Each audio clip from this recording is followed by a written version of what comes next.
Call. Hold that thought. Hold that thought. Okay, I'm holding a thought now. Go ahead. I'll be I quiet. got a story. Okay, and I'm trying to read the. I was trying to read the Perry story, but anyway. Hey, what's up, everybody? Welcome to the Night Owl. Tonight, pretty much an open forum. We're going to talk about some current events and just see where it goes. Got some good people in the room. We have Down, Corner, Grant, Green, Soul, Sophie, Carlton, Reuben. Reuben, wave your hand in chat. And the one and only Sky Daddy so far. So, yeah. So, Carlton, you were just going to share a story, something about what? A cop that Well, has this is driver. apparently in Chattanooga. The guy's name is Lee Mayweather, and from what I can see very quickly here, if I get this wrong, I apologize. But it seems that he fell behind on his child support payments, and as a result of that, 2 years ago, his driver's license was suspended. But he apparently never told anybody. And he kept driving his patrol car around. I'm assuming giving other people tickets, but without a valid driver's license for the last 2 years. So, And he's a police officer? yeah, Where was this again? Chattanooga, Tennessee. Chattanooga, Tennessee. First of all, now there's another story behind this. How could somebody fail child support payments and get their license suspended? That is, they do that in Tennessee and several other states. That's one of the penalties that they give you if you fall behind. They suspend your driver's license. Isn't that even worse for them to even pay child support? Well, you would think, but apparently it didn't stop him. No, what I'm saying is that you have to drive to go to work. Hey, Wouldn't it be much harder for them to go to work and pay that? Exactly. I would agree with that, but you know what? Yeah, didn't make the rules, but yeah, that's one of the punishments here if you fall behind on your child support payment. Some people just make wacky laws, man. They suspend your driver's license, yes. But yeah, so I guess the city's a little PO'd that he didn't tell anybody and no one caught it, and whatever. Okay. There you go. Not a deal breaker, but still. Yeah. Dumb law, Chattanooga, Tennessee. Yeah, it's Tennessee, so I would guess. But did he pay his child support payments after? The article doesn't say. I think it just hit Google, so it's just a short little. Yeah, there's a lot of question marks with that one. I don't know.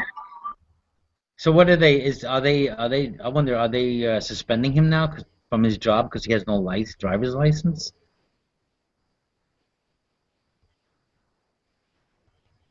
You know? You guys hear me, or did I lose my connection? No, I hear you loud and clear. I'm sorry. All right. I just saw Carlton moving, so that now I know. No, I really think the bigger story is like, what kind of law will just say we're going to suspend your license because you're not paying child support? That's a lot of places that have that, man. Some people go to jail even. I could even understand jail, but to lose the ability to drive to make a living. But Frank, if I'm in jail, how the hell am I going to make a living? Yeah, but I'm looking at some of these right now. I'm just doing a quick Google search. The people that do the same, states that do the same thing, suspend driver's license. Ohio does it. Illinois does it. Maryland does it. It looks like Colorado does it. New York does it. Yeah, this is not a unique thing. Apparently, that's a fairly common. I don't understand the logic behind it exactly myself, but I mean, to me, it seems like those two things are not really connected in any way at all. So I'm not sure why. You know what I'm saying? I mean, the punishment doesn't really seem to fit or have anything to do with your what you're accused of. I could see if they well, here's one. This guy's a city employee. I mean, right? He's got a regular job, so it would seem if he's not paying child support payments, it would seem that they would have attached his salary. Right. That like they would do for anybody else. That seems. Yeah, that would be the first thing you would do. It would seem at least reasonable, right? That you could at least do that. But now, in my brother's case, he was in New York, and I mean, child support was, I think it was like right off, it's 17% of your pay. and they take that right out of your check. Well, it was interesting. If we're talking about child support, I mean, when I first got divorced, we had children, and my wife and I, we divorced amicably. Okay, and we agreed. You know, there was no need for child support. You know, anything she needed, all she had to do was ask. I would be happy to pay. You know, there was not there was not going to be a problem there with child support.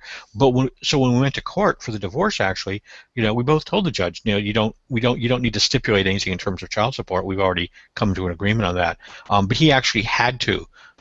He wasn't allowed not to stipulate child support, even if the two adults had come to an agreement on their own. Something had to be in writing. It had to be there, right? Exactly. Well, And it was just interesting. We didn't know that. Yeah. That becomes a formality afterwards. Right. Yep. Yeah.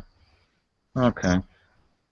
Yeah, I'm just wondering, you know, what's the rationale of these policies that people put in, and then they enforce this thing by law? I think not only that, to see if it's actually working or not. You know, I'm sure they have to do some type of study to say, all right, we made this policy, you know, we enacted it. It's been 5 years, 5 to 10 years, so let's see if more, you know, people are paying child support and really determine that. But this seems very unjust and very. There's no, I don't know what rationale, you know, they come up with, you know, with these new laws that they're bringing. I think it's oppressive. Yeah, I do too. That's a law. I mean, I can see on one hand, I can say, okay, yeah, it certainly would maybe incentivize somebody to pay their back child support. But on the other side, it also might cause them to lose their job if they're not in a city that has a lot of public transportation. Once you take away their right to drive, you know, unless they're just ignore that and drive anyway, you know, now you put their job at risk. How much child support you can get out of them now? Yeah. Yeah, that's weird. I wish we had a lawyer here or some politician. We got to get more people and lawyers and politicians in these hangouts to really find out what the hell's wrong. What the hell's wrong with everybody? Hey, I have an idea, you guys. If you guys would all want to chip in and send me to law school, I'll promise to do 2 years of hangouts as public service, community service after I get my degree. We get all our services pro bono, right?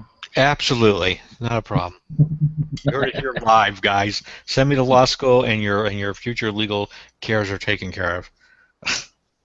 So, well, I mean, what other solutions can we have to this problem? You know, I mean, just to hit the person's check is about the only thing I think you know, worth doing. I mean, well, here's what I don't get about child support. Okay, now, and maybe you guys can help me with this too. You know, the amount of now, and I don't really know myself how this exactly works. It would seem to me that the amount that it takes to raise a child should not be predicated on how much the parent that's paying child support makes. That should be totally irrelevant to the fact of how much it takes to raise a child. You know, if I'm poor, it doesn't take any more to raise my child than it does if I'm rich. You know, not if we're talking necessity as opposed to just, you know, the fact that I'd like to buy him, a new car every year. Well, if you set a standard, then it might be, it'll be too easy for the rich person, but it might be even more difficult. But it's not right. But it's not supposed to be punishment. It's supposed to be child support. It's not punishment. And so if it's easy for the rich guy to support his children, that's fine. What's wrong with that? Yeah, it's about making someone accountable for. Yeah. See, I don't think it's supposed to be. That's where I have an issue there. I don't. You know, if it is. But what happens then? What happens? Who takes? Then if a father is not taking, giving payments to that child, that woman might wind up going on welfare. Well, give payments. And then who pays for it? But again, it should be whatever it costs to raise the child. Now, I don't think, and we're gonna get in trouble here if I say this, but I don't necessarily think, this whole idea of alimony. I've got a problem with it, I think, and that is that I think it encourages. Some? And I'm not saying necessarily. It doesn't matter to me whether it's the man or the woman, but I think it encourages one person to not. Oh God, I know there's no way I'm going to say this right, and I'm going to regret it. But it seems that it encourages people to not be self-sufficient simply because they are in a relationship. And I think that to some extent is irresponsible. I think you know, if I mean, I don't want to get divorced again. I love my wife, but if I do, I think that she is certainly in a place that she can, you know, keep her own life going. She's not abnormally dependent on me to the point that if I disappear, that all of a sudden she's gonna fall into the dregs of society. And I think a lot of people put themselves in that position and then make the other person responsible, when the marriage doesn't go well. And I'm not sure that's the right way to do that either. Yeah. Well, now you are getting into some. You wanted a good hangout here, John. There you go. You're gonna get into some tricky waters. Yes. Hey, shalom, Reuben. Reuben says hi. I'm just starting to read the text now. Sorry about that. Because say you marry a woman, maybe she's just not as educated, not much job experience, but makes a great mother to her kids and stuff, and taking care of the home, kind of a traditional kind of thing. But I think, yeah. And if I'm a jackass and I cheat on her and then I dump her, okay, yes, I'm being an ass. I understand that, but I don't think that means though that because she made a decision to not be able to sustain herself on a day-to-day basis. I mean, I know this makes me sound like even more of an ass, but but I'm not sure that we can really put that expectation on somebody. I think if you choose to do that, I think it is your choice. And if it doesn't work out, I think once again it is your choice. I don't think that you can force that. I don't think it's right to force the other person to continue to support you once the marriage has been dissolved for whatever reason. I think that's part of the risk, and I think that you need to assess that risk when you go into the relationship. And I think you need to be in a place that you are comfortable with, but I don't think you can cry afterwards if it doesn't work and then say, well, he's rich. I think he should be paying me. He makes $20 million and I can't bag groceries to supermarkets, so I think he should pay me $1 million a month now. I just can't. This doesn't feel right to me. Anybody else? Well, then wouldn't the percentage of one's income be the most logical one, like pretty much what they're doing now? No, I think it's my income or it's her income. If I marry a doctor and I marry a lawyer and she bills out $300 an hour and she's making money hand over fist and I'm living off that and I don't have any skill, or let's say I'm still a programmer but I don't work. If we get divorced, I shouldn't expect her to give me any of her salary now that we're divorced. We're divorced. That's what that's supposed to mean. Then I have to go back to being a programmer. I don't understand why that's so. If she's the one. Okay, say if you get divorced, she has custody of the child, right? You're the one making the money. Oh, okay. I'm thinking right. Okay. Well, then I should pay child support, but that should not include alimony. In other words, I'm paying however much it takes, my share of what it takes to raise the kids. Once again, I think she's responsible for her own welfare. I'll help with the kids.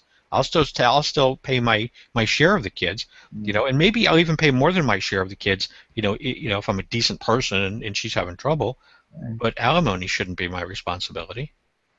Well, this is the thing. Let me give you a scenario where, let's say, you're a doctor and, she's staying at home with the kids. Yep. And, you're going to school and, you're going to work, and basically she's taking care of that part of that, family. Yep. Now, you get divorced. Now, she hasn't been working. She hasn't been going to school. So she needs to get back on her feet in order for her to live, because she sacrificed herself for those kids and for you. Yep. So I think she should have some type of alimony for her to get started up in her life. And then from then on. Well, we're asking somebody, I'm really torn in this discussion because as a human being, I completely agree with you, Sufi. But looking at it just from a civil perspective in society, I have a hard time because you know what? We're basically asking somebody else to pay because life didn't turn out fair. Well, gee, I mean, if we all got that, wouldn't that be nice? But she made a decision not to work. She made a decision not to further career, and she made a decision to support her spouse, and that's her decision. But anybody that's an adult realizes that even when you make that decision, there's no guarantee it's going to work out that way. And I think a person is foolish if they're not prepared for the fallout if it doesn't work out that way. I don't think you can necessarily expect the spouse who leaves to now all of a sudden have to cover your bets, so to speak. I don't know. That maybe I would never do that. I mean, I would gladly give, but that's me. But I'm not sure that we should legislate that, I guess, is what I'm trying to say. I don't think we should. I don't think somebody should have that expectation that the government's going to come to your rescue, because you put all your eggs in one basket and it didn't work out. I mean, it would be nice if it worked out all the time, but I think as adults we realize that's not always going to happen, and shouldn't we then be smart and cover our CYA a little bit there? Why cover your ass? So the advice is to any women who might be out there in the situation where you're the stay-home mom, you didn't get the chance to finish school, you gave up your career for the man you love, and now you might be thinking, oh no, it's going down the drain. Perhaps maybe you should prepare. You know what? Take a few dollars. Hey honey, I need $20 for the groceries. Spend $15 and put $5 aside for that. Well, but I think there's another. I mean, I think there's another answer to that though too, right? And I think the other answer to that, is the prenup, and I think that's an intelligent thing. If you know you're going to put yourself in that situation, and you want some insurance, so to speak, then there's a prenup. I'm not going to school. I'm doing this so you can go to med school. If you bail on me for anything that's that you're responsible. If I leave you, that's one thing. But if you leave me, right, then we sign a contract that says you will pay me, in dollars or your percentage of your income for 5 years or 10 years or however long. And then if both people agree to that up front, well then fine, no harm, no foul. But I'm not sure. Carlton, we love each other. We don't need this. We love and trust each other. I'm that person. I would never and you're right. I would never sign the contract. I would never ask somebody to sign it, right? If I were to give them that stuff up, and if somebody asked me to sign it, I would seriously call it. I think from my perspective, it would seriously call into question whether or not they loved me or trusted me. But that's just me. But that's the best time to get a contract signed, isn't it? What? When you can take advantage of it? Everybody's all lovey-dovey with each other? What good is love if you can't take advantage of it? Yeah, it is. In the heat of the moment, when you're in the heat of the moment, wait, can you just sign here on the dotted line? Just in case I get pregnant and that condom doesn't work. I want something in black and white. Wipe your card here. Oh, wait a minute. Did we lose Sufi? We lost Sufi. He must have dropped off. Yeah, Frank said the store was closing. Oh, shoot. Okay, I was here answering him, and he was gone. He'll have to find another coffee shop with Wi-Fi. Okay, all right. Can he just stick his foot in the door, or he could sit out on the sidewalk, couldn't he, and still get the Wi-Fi signal? Sorry, Colin. I might not amusing you enough, Colin. I was just trying to give you a little something. This started off with some poor cop in Chattanooga, and now look what we've done. I've pissed off all the women out there. I'm never going to get married again, without signing. A lesson. Watch your back. I'm going to have to sign something now. No, I don't know. It's not about a contract anyway. The whole idea of a marriage certificate and all this other stuff, it's kind of strange. I think I really do think marriage is a very strange thing anyway. I mean, I like it, but I still think that doesn't stop me from thinking it's sort of a strange thing. I think marriage licenses should be like driver's license. You have to renew them like every 5 years. Well, I think, and correct me if I'm wrong, if there's any Wiccans in the room or former Wiccans in the room, but I thought I remembered reading somewhere that is in Wiccan circles very common that people get married. I'm putting it in quotes here, and they're 5-year terms, and that every 5 years both parties are automatically freed, and they need to renew. We need Clayton, and that means we need Clayton in here. I'm going to send out a personal invite to Clayton. Clayton. But that's not. But you know what? I don't know. It probably wouldn't really work. 'Cause I think we build up a lot of things. I think even with that 5-year contract ending, it doesn't matter. If you separate it would still be just as emotional. I mean, the paper doesn't really change anything, so you'd still probably have the same issues. I still say marriage is an unnatural institution. Well, yeah. I mean, well, yeah. Well, if we're going to talk about what the natural institution, right? I hate to say this because I'm already in hot water, guys. So I'm going to take one for the team since I'm already going to get beat up. I love it. Yeah. Right? I mean, what's name? let's go to caveman, right? What was the initial? It was property. It was ownership. This is my wife. It's not we love each other. We decide to live with each other. It's hit you on the head with club, grab you by hair, drag you back to cave. You belong to me, just like the pots, the pans, and the rocks in the cave. And if somebody tries to take you, I mean, that's how we really think about it, right? Isn't that what jealousy is? It's somebody stealing our property. That's how we feel. We don't say it that way, but that's why we react that way. Well, yeah, and that's what the marriage contract does, right? You're taking something that I think belongs to me, and that's property. You're securing each other's being, right, with the contract. And maybe the wife beats me on the head, and I'm her property. That's cool too. Go. Could be. Yeah, I mean, I think that's the natural order. But I'm not sure that. Yeah, I really think. And I don't know any way to make it work, but if somebody asks me, I really think that in an ideal world, the best way is just have sex with whoever. Everybody should be having sex with everybody, and children should be raised in the community where you live. And everybody should raise everybody's children, right? Kids should be able to go and sleep where the hell they want. You should have 50 houses all together, and it's open season, right? If you like Mary and Sam down the street, the kids go sleep there, and if they don't like the smell of smoke in their house, they sleep somewhere else. But I think it's sort of a communal responsibility, and sex is totally beside the point. Now I'm thinking of Adam Lohr. Now we need him in the room. I mean, to me, that's that works. But you know why you start thinking that way more and more when you get older and uglier. So any option that makes sex more of an option is a good thing. All right. Oh, John's still inviting people. Yeah, we're losing. I don't want to do all the talking, guys. Save me from myself. Well, Sky Daddy Frank had to go, so. Oh, good Lord. Sky Daddy, I don't know. Maybe he doesn't want to talk about this. Oh, man. I don't know. I saw that. Oh, I know what was in the news. I know it was in the. Oh, and Reuven, you're here, so you might chime in on the side, buddy.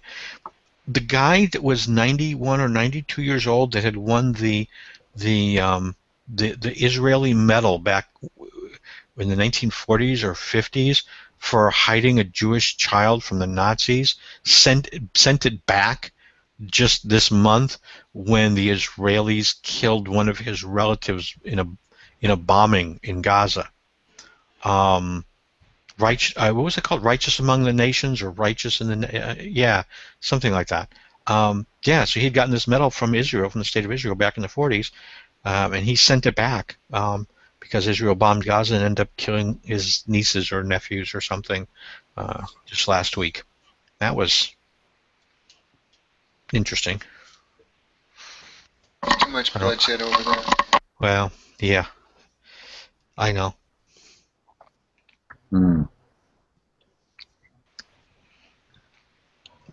Yeah, that's one of those things. It's like Gav. Gav. I think it was Gav said. And Gav, if it wasn't you, my apologies. But I thought it was Gav that said something like, he gets tired of people that have their only idea of what happens in the Middle East is what they read in the U.S. press, and really have no idea what's going on over there. I can appreciate the sentiment, although I have to say, even though I am one of those,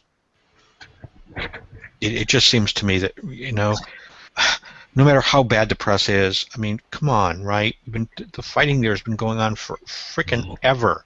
Okay, it's like the war without end. It would seem like somebody needs to just move, give up, go. It's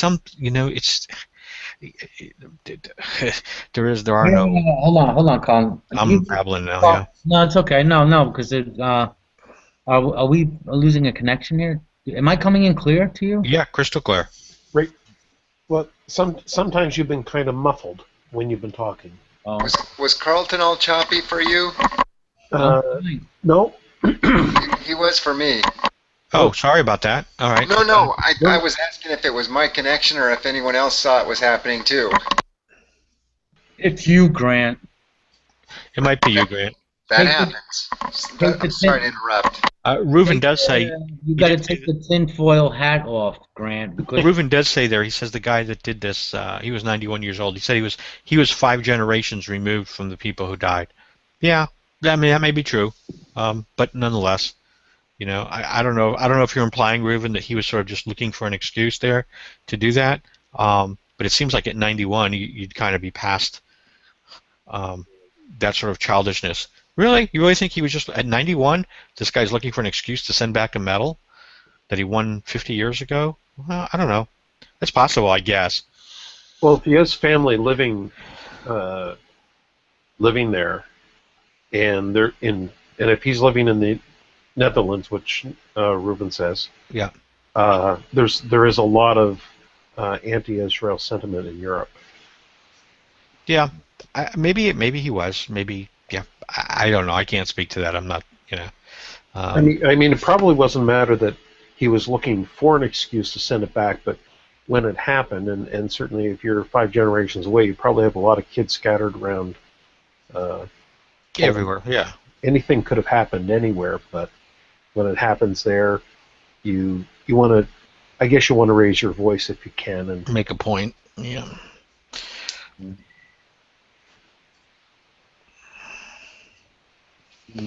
I don't know. Couldn't we move Israel somewhere else, right? I mean, just can we move past who's right, who's wrong, who's there first, whose land it is? Can we get past all of that and just we'll give you some nice land in Colorado somewhere or Utah, and we can make it Little Israel, and we'll fence it off.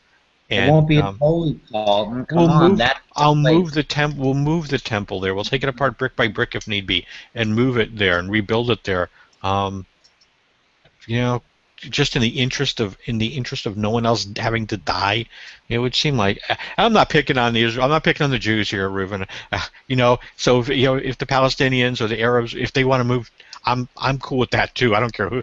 But it just seems like there's two groups of people that just simply can't get along for whatever the reasons are, and after so much killing in so many years, it seems like the reasons are not even important anymore. It seems like we should just find a way to stop the killing. Period. Any solution's got to be better. Why don't we just send all the Jews back to Babylon, right? Where it all started. See, now Reuven says we've been there 9,000 years. We're not moving. But it's for me, right, Reuven, and I'm not there, so I'm perfectly willing for you guys to beat up on me and tell me I don't know what I'm talking about. But to me, it just seems like this is, do you know what this sounds like to me? This sounds, and so because John, I know Brother John wants a good hangout. Yeah, this sounds to me like the Second Amendment people over gun rights, in this country. It's like at this point, I don't care if the Constitution gives you the right to carry a gun. I really don't. For me, that shouldn't even be the question. I'll give it to you. Let's say it does. You know what? So many people die from accidental deaths. Why would anybody want to enforce that right? Why would you want the right? It's like, isn't it more important that we find some way to keep everybody alive and not dying from accidental deaths where we can prevent it? It seems like that way in Israel to some extent, in the Middle East. It's like, I don't care who was there first. For me, like I said, it's like I don't care anymore. So many people are dying there every single year for so many years. For Christ's sake, let's find a way for the killing to stop. And if it means somebody has to move, I'm getting to the point where I don't really care who it is. I'm just like, it's not worth all the dying that's occurring there. There's no land that's worth, all those people dying. Yeah.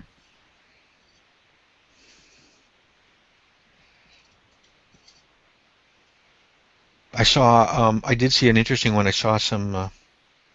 I think you saw this, Brother John. Just a couple weeks ago, on Google, there was a news clipping from some Hasidic Jews in Brooklyn out protesting the state of Israel and Zionism and what they felt was wrong. Which whether they are right or wrong, again, I'm not in a position to say, but I do think it is interesting when people from within your own religion or own or political group sort of um, I don't want to say take up arms against you, but raise banners in protest. There's got to be some credibility here. It's one thing when the Arabs say the Jews, say Israel is misbehaving. It's another thing when you get Hasidic Jews saying that Israel is misbehaving. You got to kind of go, maybe there's something to that. I don't know. Well, just a thought. Reuven says that they are the Jewish equivalent to Westboro Baptists. Okay. Oh, Grand Ayatollah, thanks, Reuben. Thanks. Well, I think that that has to do with their eschatology as much as anything, because it's not that they're opposed to returning to the land; they just think it has to happen after the Messiah comes. So they'll be all in if that happens. It's just that right now they're saying that it can't happen because the Messiah hasn't come. Well, I get confused when I listen to Gav, and again, Gav's not here to defend himself, so I hope I'm doing this accurately. Gav tells me, he says that this is not a religious-based war. He says that for most of the people on the ground, this is not about religion. It's not about God gave them this land. That this is a political fight. It's all it is. And he says religion is very much like it was for the Irish and for the Catholics and the Protestants, in Ireland and the UK. Religion is sort of just the public face that gets put on it because it's convenient, and it gets people, worked up. But underlying that, it's not really a religious issue. And I don't know if that's true or not, but speak to that, there, Reuven, would you? For you, is this solely a religious issue? Do you think on the ground in the Middle East this is a religious issue fundamentally, or is this fundamentally a political issue? Religion is an excuse. Even right. So we all know we had the British Mandate, right? We all know that for the most part, as I understand it, the Arabs that owned the land that was there sold that land to the Zionists who wanted to buy it and set this up. That there are actually documents of land transactions, and they sold it at a premium, or maybe a little bit beyond premium price, and it was paid for. So it does kind of seem kind of odd to me that that once you sell the land, that then you start yelling and screaming about people that are living on your land. Well, it's not yours if you sold it. That would seem to be pretty straightforward.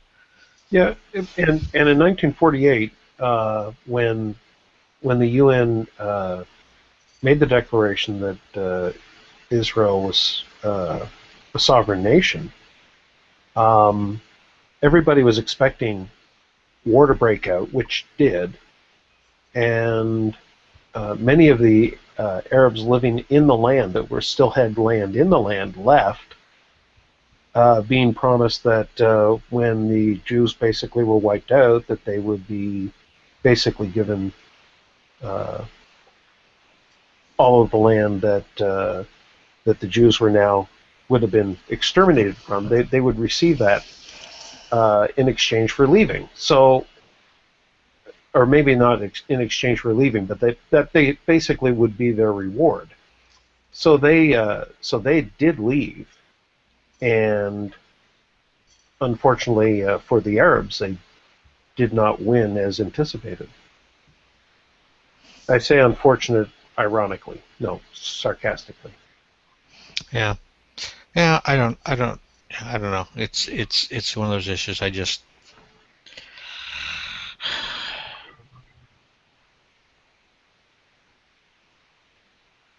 It's just one of those issues. I'm sorry, I just don't get. It's there's too many people dying.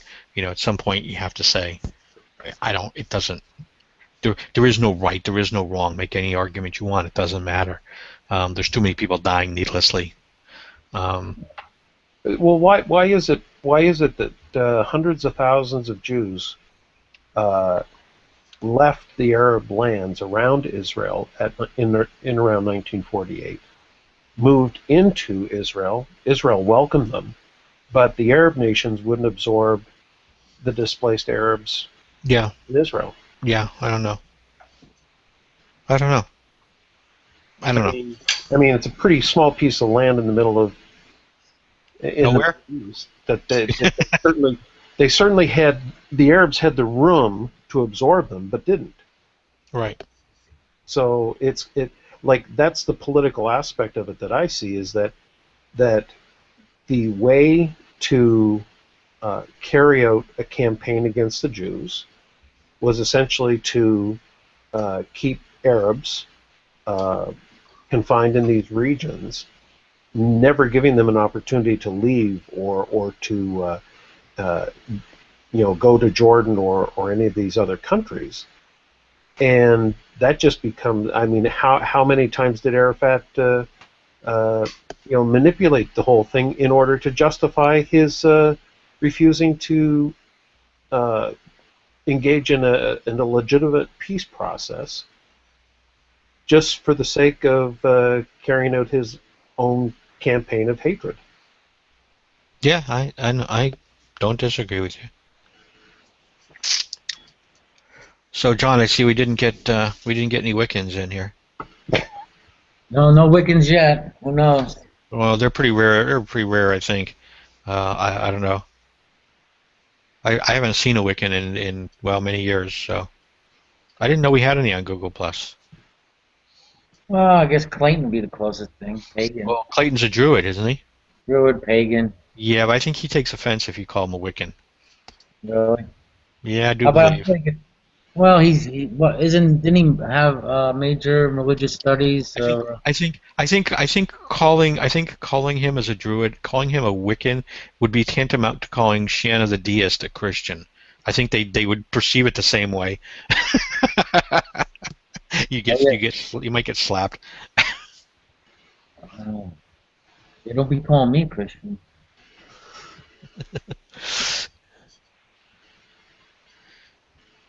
Yeah, I agree with you, Prescott. I saw you're on the side there. I feel the same way. I'm not there. I don't know. I don't have a fraction of the history that somebody would need to understand that. But so I kind of have to just look at it. I just look at it from a humanitarian side and just say, I can't deal with. There's just no way for me to grasp the incredible amount of history, in terms of the Middle East, and so I just have to look at it and just say, you know what, as unfair as it sounds to both sides, it's like I take a big eraser and just like my dry erase board and I just erase it all and say, you know what, it's a blank slate. Right now, I just make it a blank slate, and let's just stop people from dying, and let's not deal with right and wrong. Let's just stop. Anyway, yeah, I know I keep saying that over and over again. That's not helping, but that's kind of where I ended up. Let's see what else is going on. I feel useless. I can't grasp everything going on there with the history of the conflict. Wasn't somebody doing a hangout last night, John, with Nephilim Free? I don't remember who it was. Somebody had one scheduled for last night, I thought. I have no idea. Okay, all right. I can't remember who it was now. Okay. Oh, I saw this. I saw that. Did you see the? It's probably not the title of it, but I'm going to call it the Matthew Bell intervention. Did you see that the other night? No. It was Matthew Bell, and it was Chris Mowdy, and I was there for a little bit, and oh come on, JD was there, and I don't remember. There's a couple other people there. Yeah, it was sort of Ozzy was there, and yeah. And Matt Bell showed up. And what's that? Matt Bell showed up. Oh yeah, I don't know how it got started, so I don't know if this was the intent or if this is just where the hangout ended up. But it was sort of Matthew was defending the fact that he is sometimes very I would say mean-spirited to people, and he says he does that by design because he's had prior encounters with them or because he's trying to accomplish something specific, and he's not just being mean to them for the sake of being mean to them. But other people in his complaint, there was sort of that other people just look at what happens without actually asking him why, and so they don't understand what's going on, and they sort of run off at the mouth about Matt Bell being a jackass. And Matt, I think what Matt was looking for was he was asking why it is people, atheists, why they don't engage intelligent theists like himself or others in dialogue, and instead they go after the low-hanging fruit like G-Man and Shanny is me and that type of thing.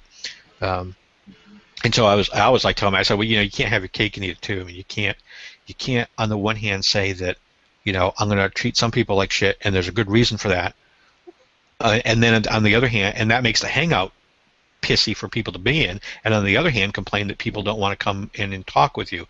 It's like, and I told him, I said, I like you, Matthew. You've never treated me badly.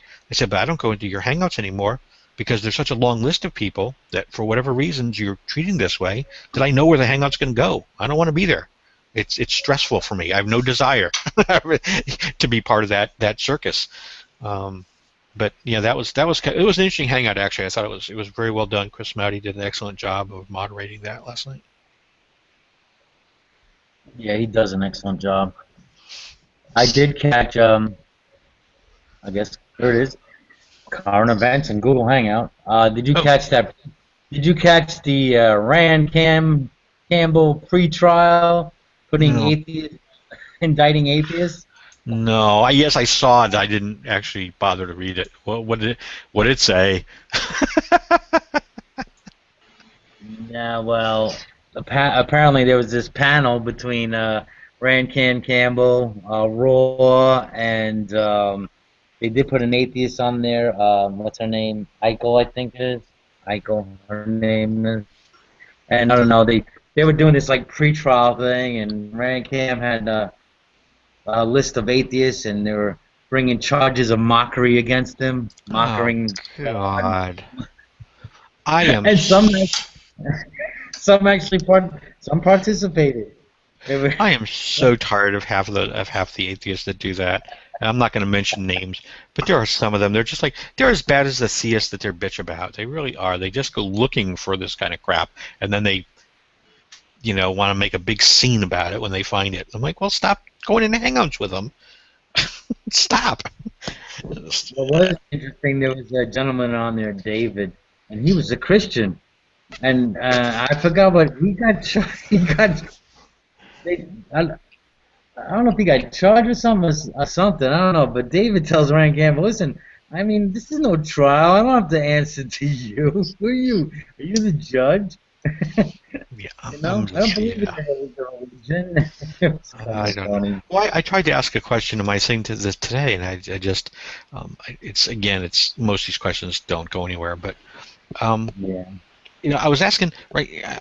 Everybody here, I think, right? And Brother John, you'd be a good person, Prescott too, here on this. Well, when you ask most evangelical Christians, I think, if you ask them and you say, do you know God exists, right? And they say, yes, I know that God exists. And you say, is there a possibility that you could be wrong? Do you feel that there's a possibility that you could be wrong about that? And most of them, I think, honestly, say no, that they truly don't believe that it's possible that they could be wrong.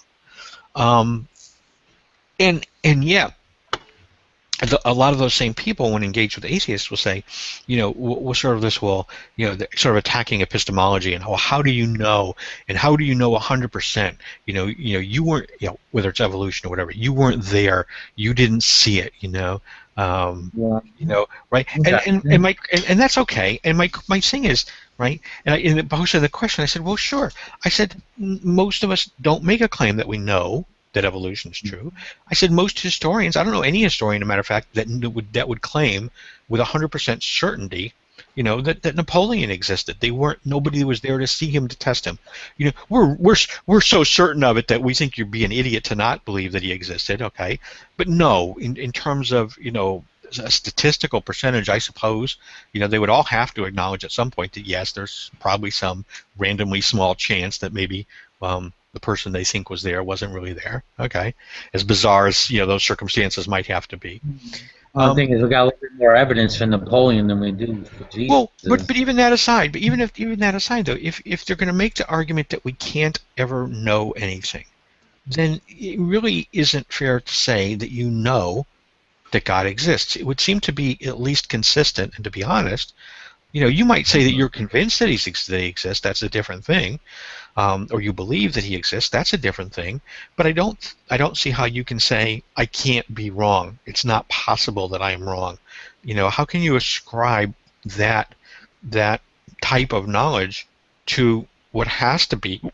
Excuse me. Pardon me. To be fair, I think you will have the Christians that will say, "No, I can't. I will not know. 100%. That's why it's called faith." I don't think you do. Well, I don't think you do. I've never heard one. I've never heard one say. I actually did. Well, just recently, there was a gentleman on an interview with Psi 10. Yeah. And the guy wanted to have study a Bible with him, and Psi 10 was like, going through his whole precept thing, and this guy was, how can I can't tell you 100. The guy was a Christian. He says, I'm a Christian, I believe, but there could be a possibility that I am wrong. And I was like, I was taken back to hear from him, because. Well, I think that's a very nice comment, and I don't hear that very often, right? Because usually, especially when they're evangelizing, they say it as though they know it to be a fact. And that's what offends me. Not offends me. That's what irritates me. Is I'm like, you don't know it to be a fact. So why do you keep telling other people as though you know it to be a fact? That seems to be, to me, very deceiving. In other words, when they evangelize, they never evangelize by saying that. They never evangelize and say, I don't know for certain that God's there. I can't prove it to you, but I believe he is. They never say that. That's not what they say. They evangelize that they're right and everybody else is wrong. I mean, that's what they're doing. Yeah, it's stated as a matter of fact. It's God is there and God loves you and God. It's all these assertions. Well, where's the little bit of humility that has to creep in there that says, look, I can't be 100% certain, but this is what I believe. Well, that's fine, but you never hear that, and that always kind of irks me in conversations. Talking, but you can't. Today. Does anybody hear me? Yeah, I hear you, brother. We're just ignoring you, man. Okay. No, we hear you, John. I'm sorry. Go ahead. I'll wait for the lull. Go ahead. I'll wait for the lull. Okay, here's a lull for you. Well, I was going to say, Carlton, I mean, it's like trying to sell a product. I mean, you got to have 100% confidence in your product, So I guess what you're asking for, you want a little warning label on the back of every track. I think if you're selling something, I expect you to lie. I can't finish my sentence. I'm sorry, John. I'm sorry. This is my ADD. This is what Sufi was going to help me with. Go ahead. Oh, now I love God. All I was going to add was that I guess then you want Christians to put like a little disclaimer, like on the back of their tracks or something. This is a matter of total faith, and we're not totally sure. This is 100% real. We can't be certain that God exists. I do, and there's two reasons why. One reason why is if somebody's selling a product, like I got my little A&W cream soda here, so if you work for A&W, I expect you to lie to me. I mean, when you tell me it's the greatest soda in the world, I'm expecting that you're not being totally honest here. You're trying to sell a product. I get that, but I think when we're talking about religion, I think A, they should have a higher standard, so I don't think they should be lying or I don't think it should be selling it like you're selling a can of soda. And B, it is the Christians who consistently want to try to corner the atheists and get them to admit that they could be wrong and they can't prove that God's not there. Well, if you're going to insist that we put that on the table and admit to you that we can't be 100% sure that he's not there, okay, then I think it's incumbent on you to behave the same way. And I think then when you're doing your evangelizing, that should also be on the table, that you don't know, because I think that would make for a lot less converts. And we should make it a law. I don't understand. I don't understand why God gets you can't challenge his existence, but you can challenge the existence of Santa Claus and the Easter Bunny. I don't understand that. I know. Well, I'm thinking that if they insist on saying God's real in the tracks, John, I think we just take away their driving privileges. Sorry, Don. That was a reference from earlier in the conversation. No, that's okay. Go ahead. Yeah. Well, I don't mind. I don't necessarily. I'm sorry. I'm thinking two different things at the same time. I don't want to treat it like Santa Claus in the sense that I'm not trying to simply hurt somebody's feelings, because I know that for the most part, most people that are Christians take their faith seriously. This is important to them. So I'm not trying to trivialize it for the sake of making fun of them. But I do think that, and again, and this is, I'm basically playing, they're playing the instruments. I'm just dancing to what I hear. I think that, they are the ones that are saying, that they are on a search for truth, or in fact that they've found the truth, or that truth is of ultimate importance. And it's like, well, if that's what you are going to say, I take you at your word.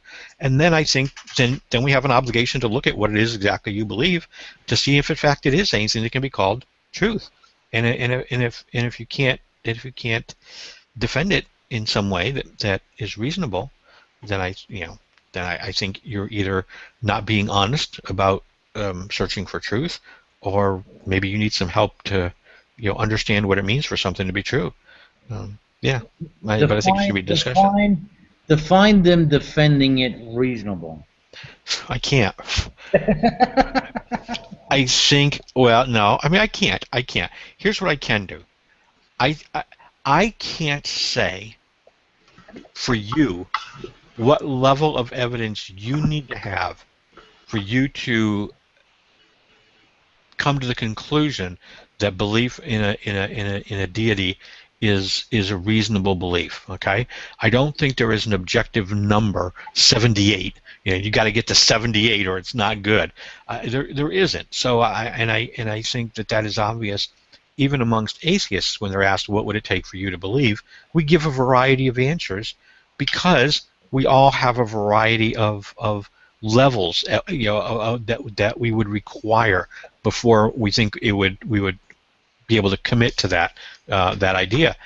And so I'm not trying to tell the person that simply because I need more evidence, or we think I require more evidence than they do, that they're not justified in their belief.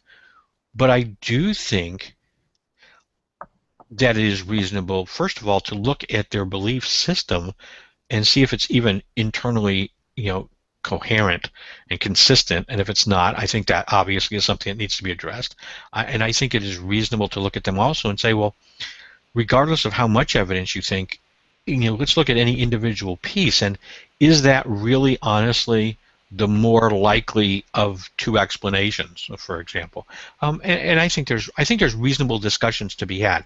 The problem is, again, that I think there's this cockiness, which is, well, I know God exists, and therefore I'm not willing to really talk about any other options, because in my mind they couldn't possibly be true already.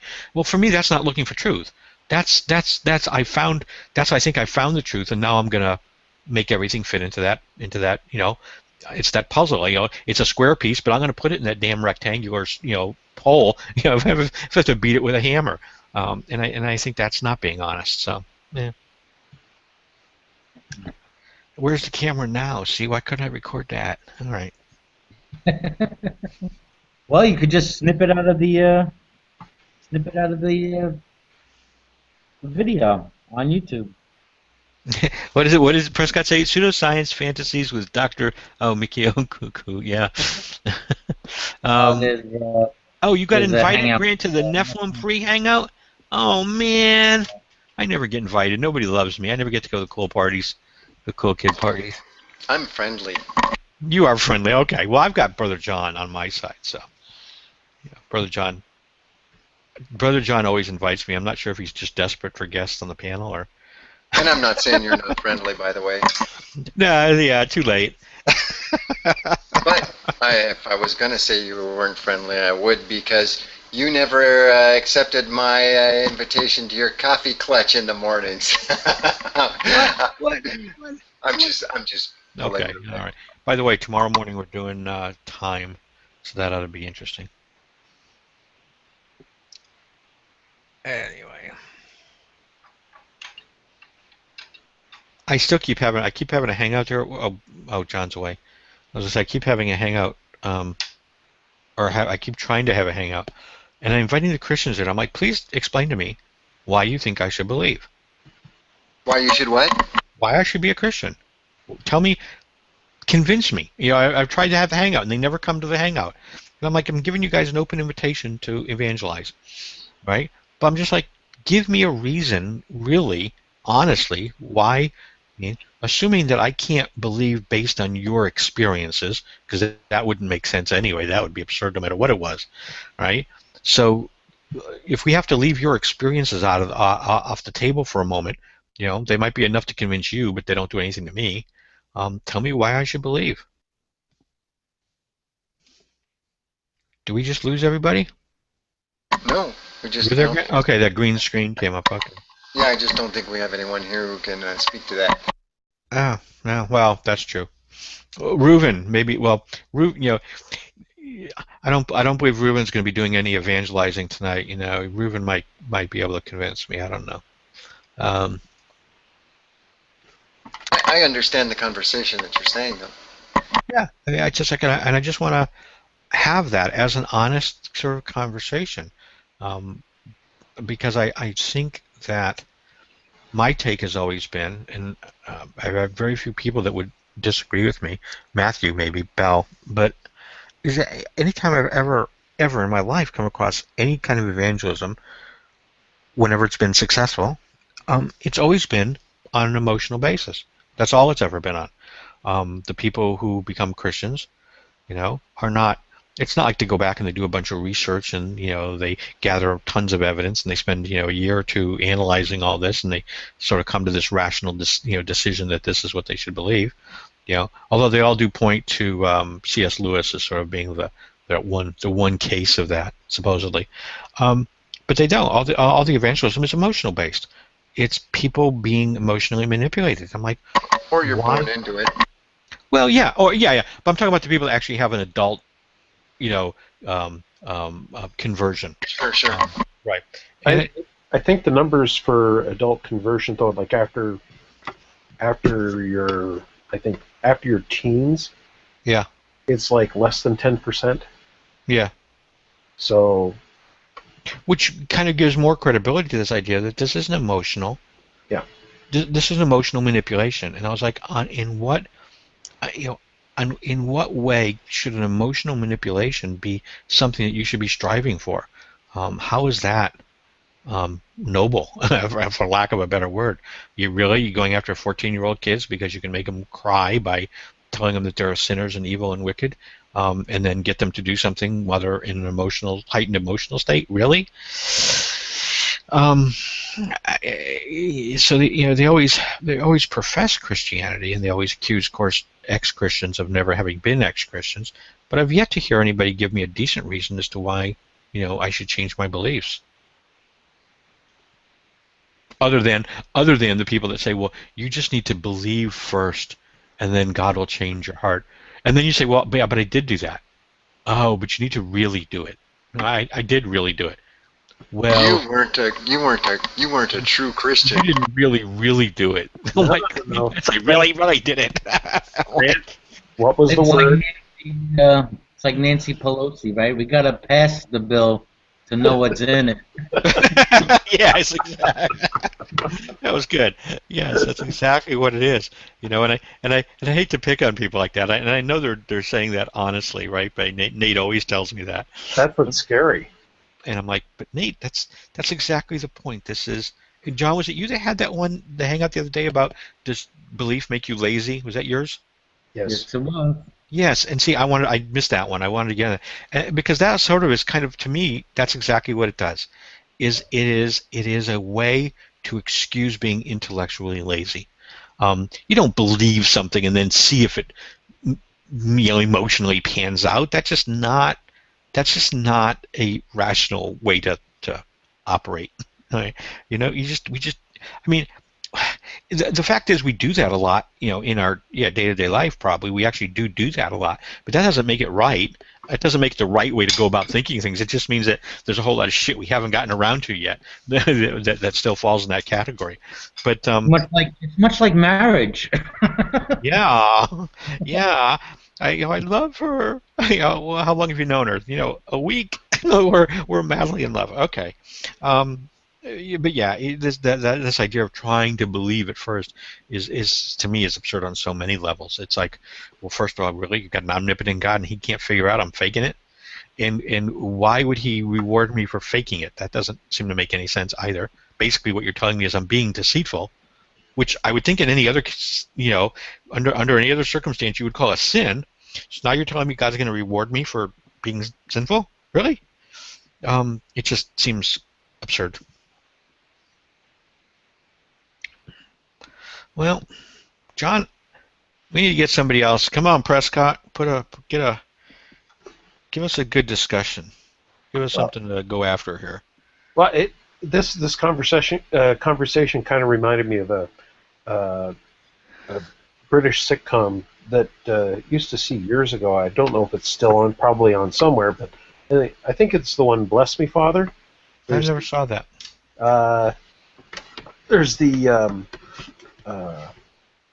I think he was a Catholic priest, old Catholic priest, and there was a new priest or a young priest in the diocese, and so the old priest was always kind of like having to show him the ropes, and of course the young priest is idealistic, the old priest is kind of jaded, and so they had a couple in there, and they were giving them counseling, and yes, down. I got it installed, but I haven't got it working yet.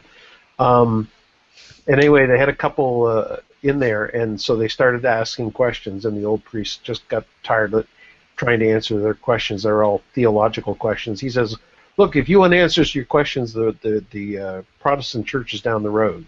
Yeah. Anyway. Yep.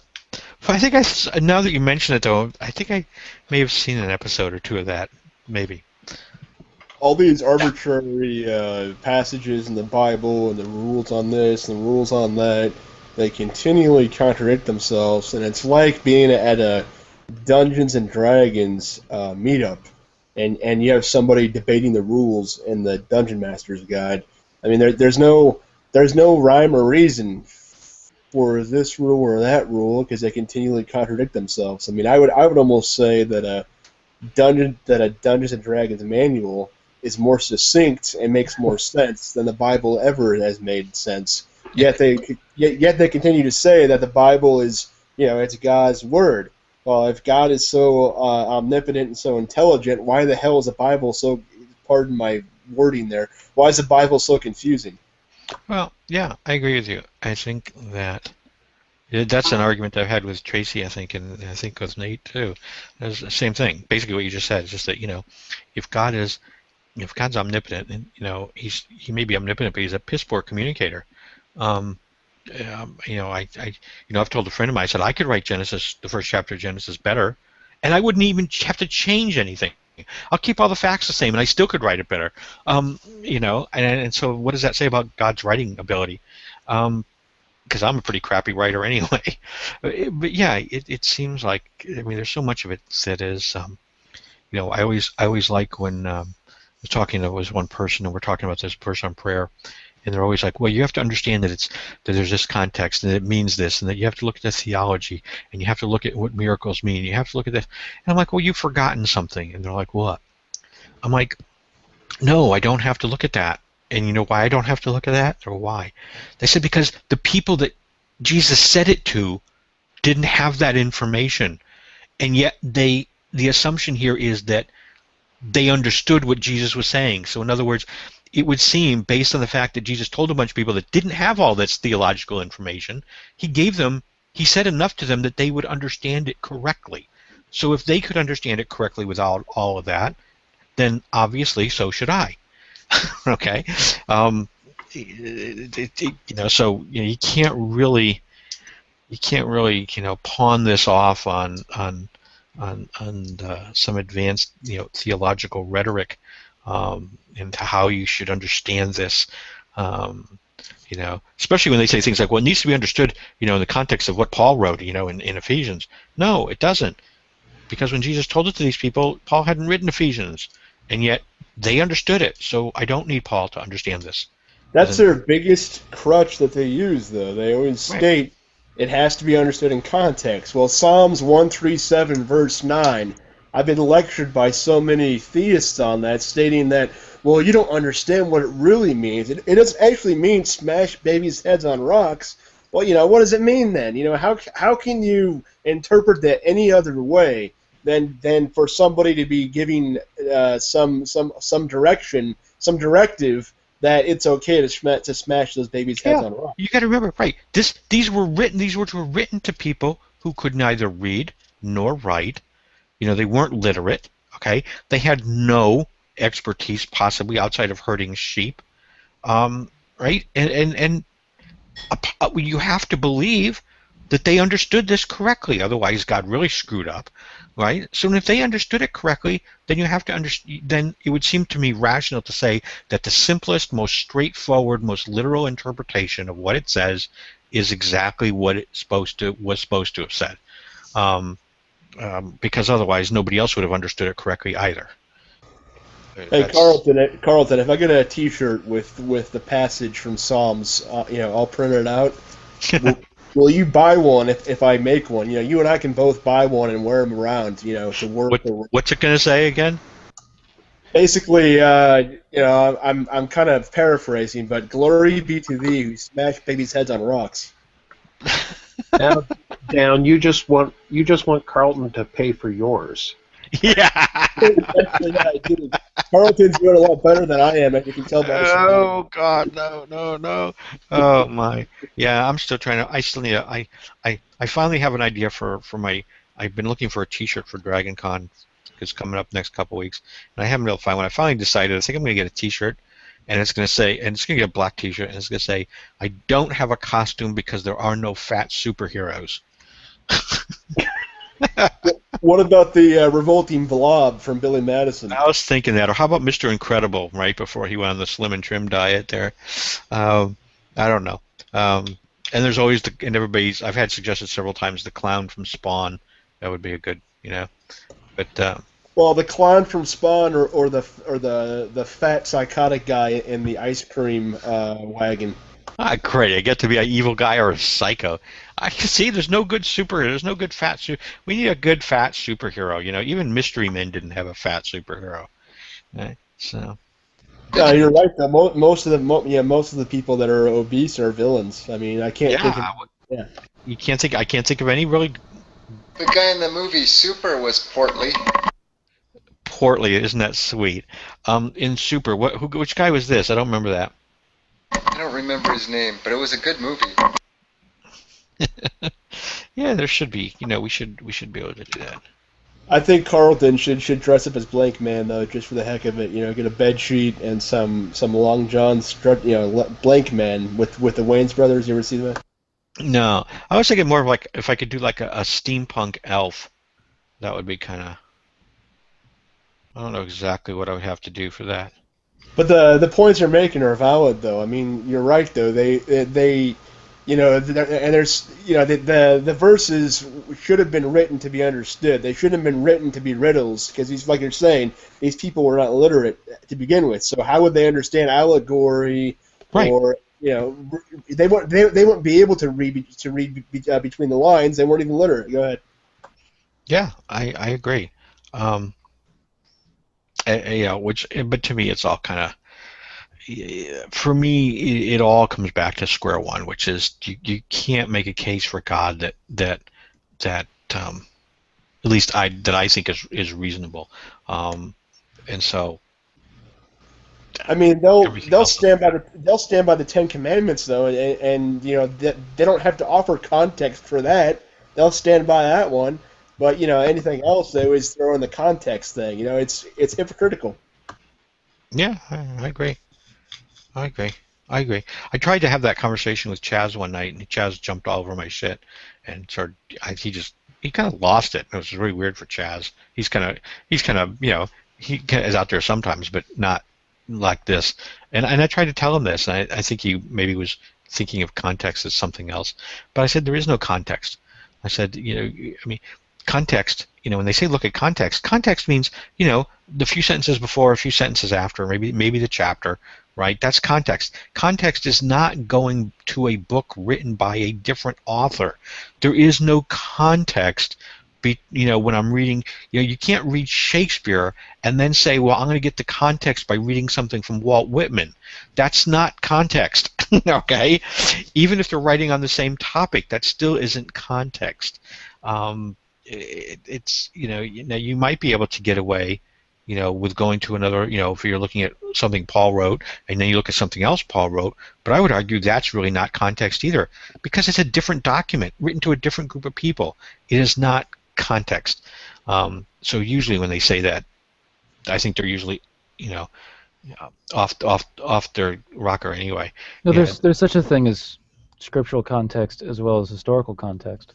Well, I think there's scriptural context only in the sense of a presuppositionalist making the argument that these are not different authors, that God authored all of these books and it's one communique to man. Then sort of by abstracting it that way, then you can say, well, sure, now there's context, right? Genesis relates is you can quote Revelation to substantiate Genesis, and Psalms to substantiate Matthew, and if you're claiming that it's the same author, but if they're different authors,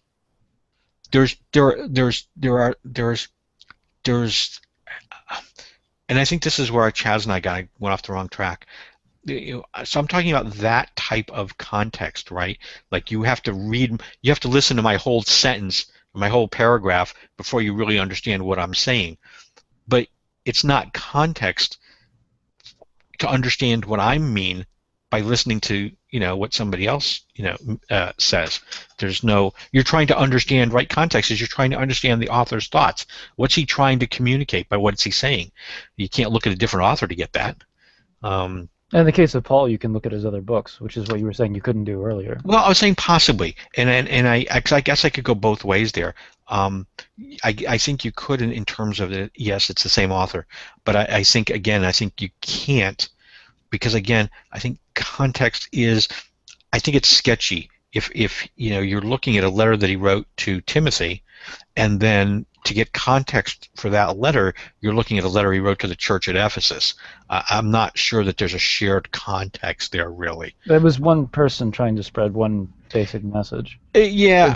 Christianity is a thing. Yeah. So if you're going to be looking at Pauline Christianity, I think that in order to get context out of one thing that Paul says, you can see what he says to other cities about the same subject.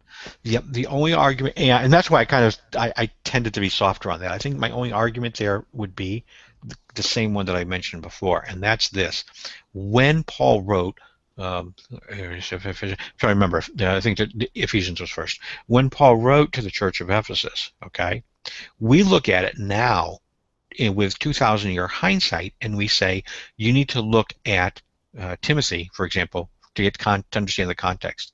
But I would argue that you don't need to, because there's an implication that the people in the church of Ephesus understood Paul's writing just fine, and they didn't have that extra writing. And so it would seem to me that you can make a case that the correct understanding should be able to be derived from that letter alone. If this is in fact God inspired this, it would seem then that he would have made it such that the people at the Church of Ephesus would have been able to understand it based on that letter alone.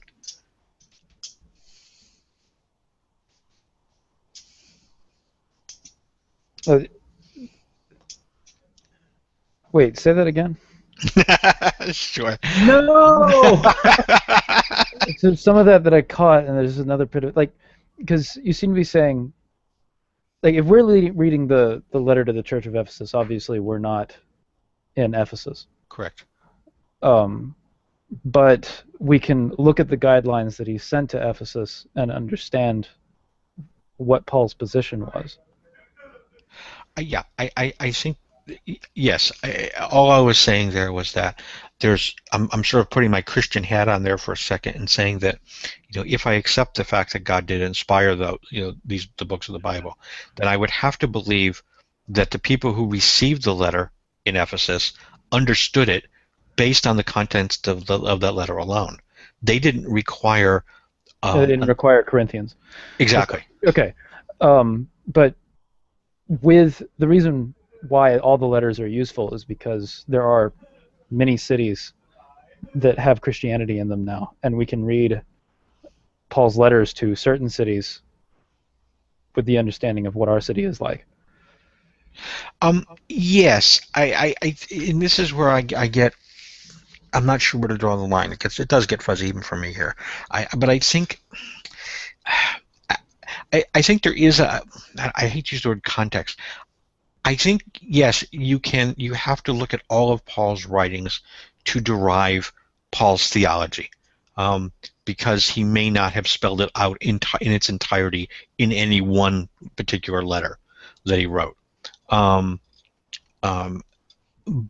I think that said is exactly part of the problem, because I think that goes against this idea of divine authorship, because now we're treating Paul like we would treat any other writer, right? That if somebody writes, I come at it from a historical angle, and as a Christian, I came at it from a historical angle. So I was a different kind of Christian than I think that you're trying to deal with. Okay. Because I didn't, as a Christian, I didn't necessarily think that Paul's word was the word of God. I thought it was a suggestion. Okay. A lot of people disagree with me on that, or did disagree with me on that. But there's also plenty of Christians that have that opinion. I think that there's two ways to sort of address what you're saying. One is from the historical perspective of, I'm just trying to understand Paul here, and we can from these letters kind of conclude what Paul might have been thinking. And then there's the other Christian who I think that you're more arguing with, which believes that all Scripture is inspired and given forth to be one voice, so you can reference what Paul says with ancient Scripture. Go way back to a canon that wasn't necessarily established yet when Paul was writing this. Okay, fine. And I think that there's maybe little qualms that I might have with you based on what particular Scripture we're looking at the time.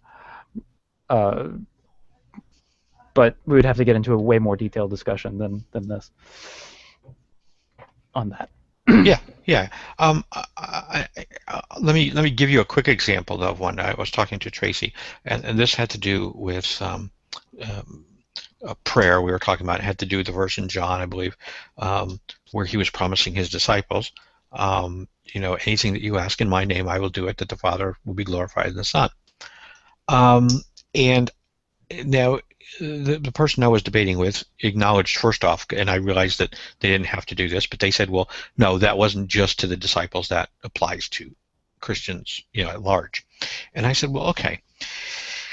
And I said, well, and I was doing a tongue-in-cheek hangout, right, where I said, I've got my glass of red Kool-Aid here, I said, if you would just pray, according to that promise, that, you could turn this Kool-Aid into wine for me. And I promise you, I'll probably be a believer if you do that. I was being a little snarky, but they said, well, it doesn't work that way. And I said, well, but it does, right? If you read what we just got done reading, the promise is very straightforward. It's very unambiguous. It's very clear. And you agreed that it applied to Christians at large. So he said, anything that you ask in my name, I will do it. And their argument was, well, you have to look at this idea of prayer across scriptures and understand God's will and how that plays into it, and we're putting all of these sort of preconditions and requirements onto this promise. And that was my argument, was that when you can do that now because you have 2,000 years of hindsight. The issue, though, is the disciples, when John told that to them, they didn't have any of that context. And so, therefore, it would make John or Jesus? I'm sorry. Yeah, in John. I'm sorry. Yes, Jesus. And so they didn't. In John, he says that. In John, yes. Okay. I said that they didn't have that context. So for them, they had literally the words that we're reading here, and based solely on those words, right? Unless Jesus told them this, knowing that they misunderstood it, But based on that promise, it seems very straightforward promise. I said, I'm not adding anything to the scripture or changing anything. I said, in fact, you're adding to and adding requirements that aren't here. They're not part of the promise. If they were part of the promise, right? I mean, if those were legitimate requirements, then it seems to me to be logical to think that Jesus would have spoken those and added those into this statement, because they're obviously very important conditionals, and without them, it changes the entire meaning. And so that's kind of where I was getting on the time context. that Jesus would have said that, right? The reason why you can justify his position is Jesus is supposed to be God. Mm-hmm. Jesus says this. Right. And if you go with the assumption that all Scripture is inspired, you can then go back to the rest of what God says as being the same author and taken into context. I mean, you have to come in with that idea in order to make that make sense. But I think that there was an idea at the time that Jesus said that about what Scripture was. And the New Testament writings hadn't come into play yet because they weren't written at the time. Right. But we did have a lot of scripture that was lying around that does talk about what the idea of prayer is and how it functions and so on.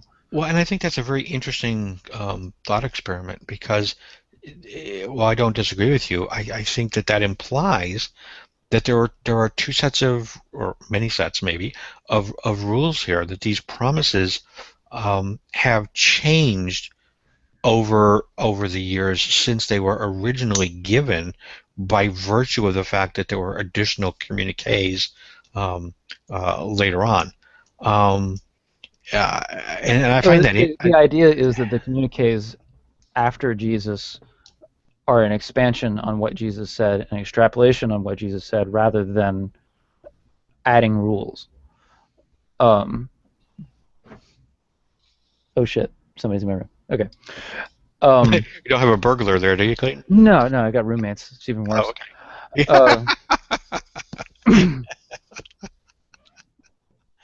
Let's see. You said it was an extrapolation. Now he's singing behind me. Get the fuck away. I'm going to hit you. All right. Words. I had them. Extrapolation of what Jesus said. Yeah. Rather than having.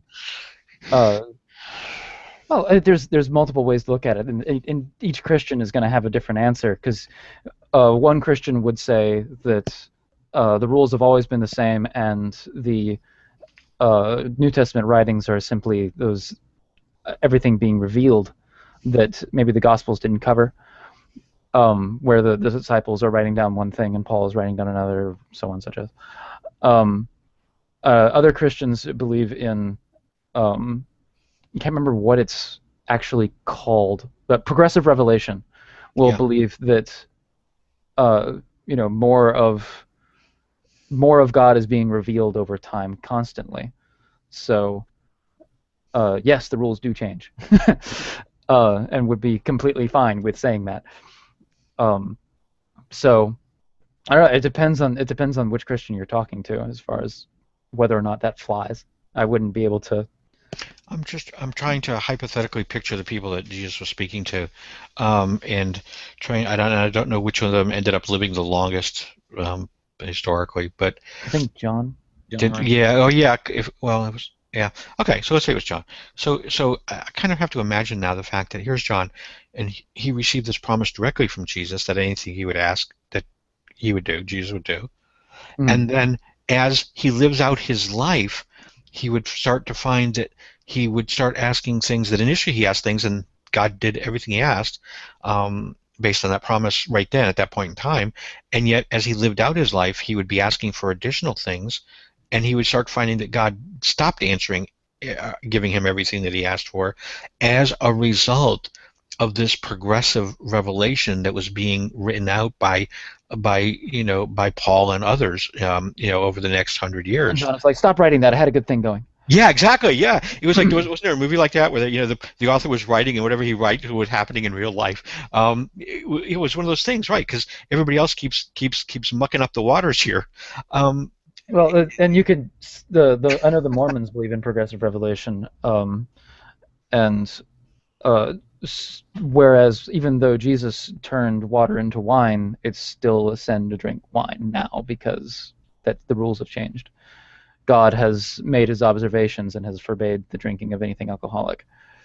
Well, doesn't that bring into not to go off the deep end here, but doesn't that call into question the idea of God's unchangeability, the very idea of progressive revelation, not so much as progressive revelation.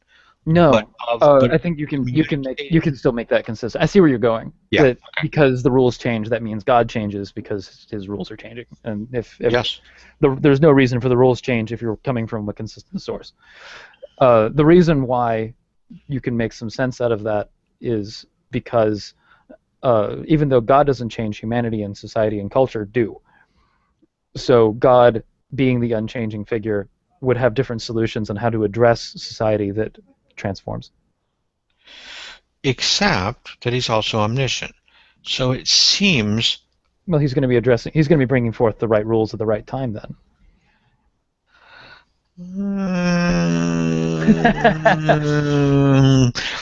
It works to some people. I know.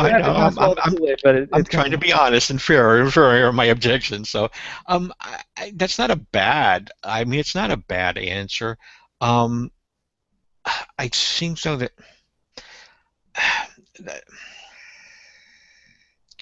Progressive revelation is something that's argued against by a lot of Christians too. Well, here's the thing. Well, let me ask this then. Okay, so let's play a thought experiment. Let's suppose that's the right answer.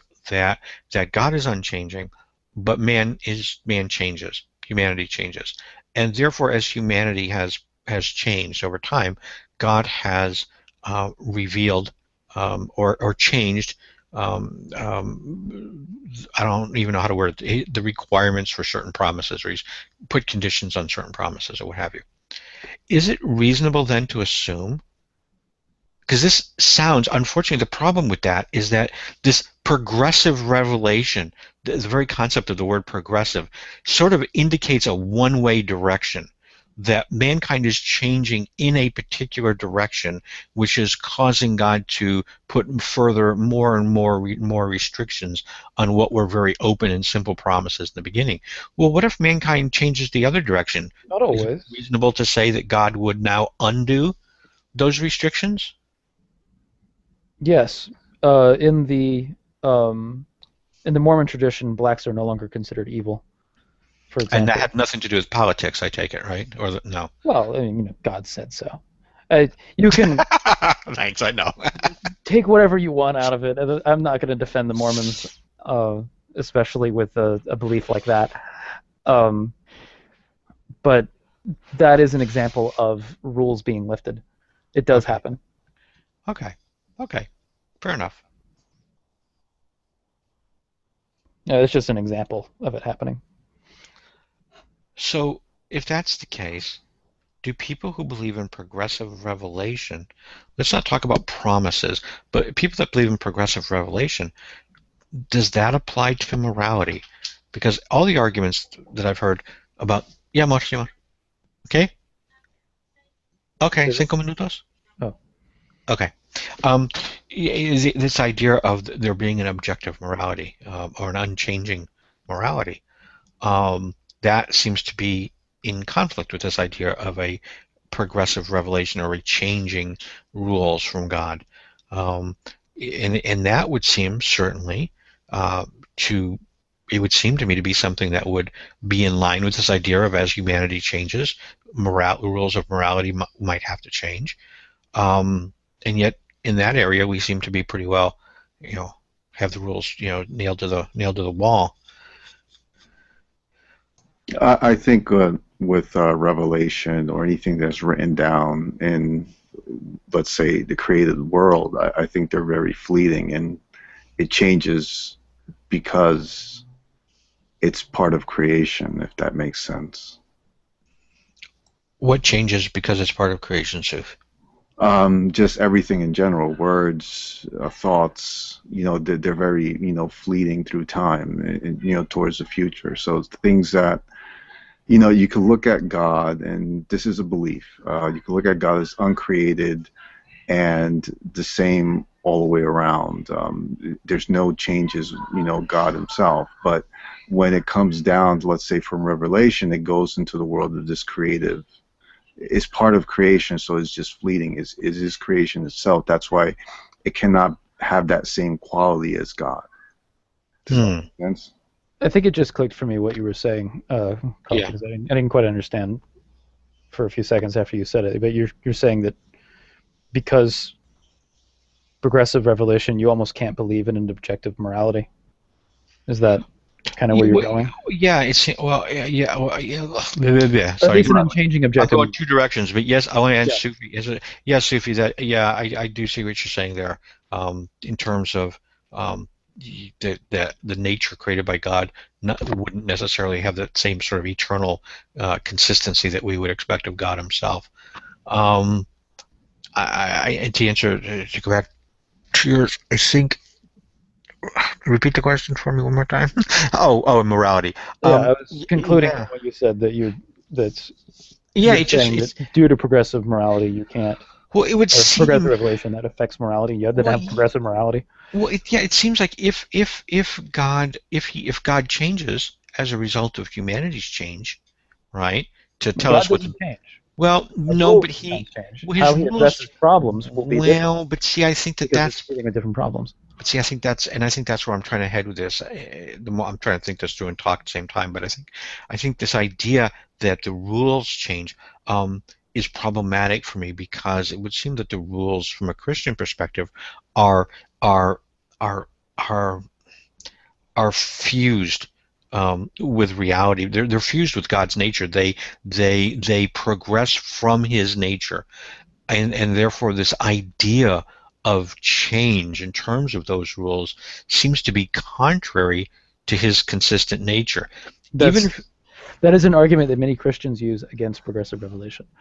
The response to that is usually, like, when you have a group that believes in progressive revelation, they usually have a mouthpiece for this progressive revelation to come out of. Joe Smith, yeah. Well, no, in the case, kind of.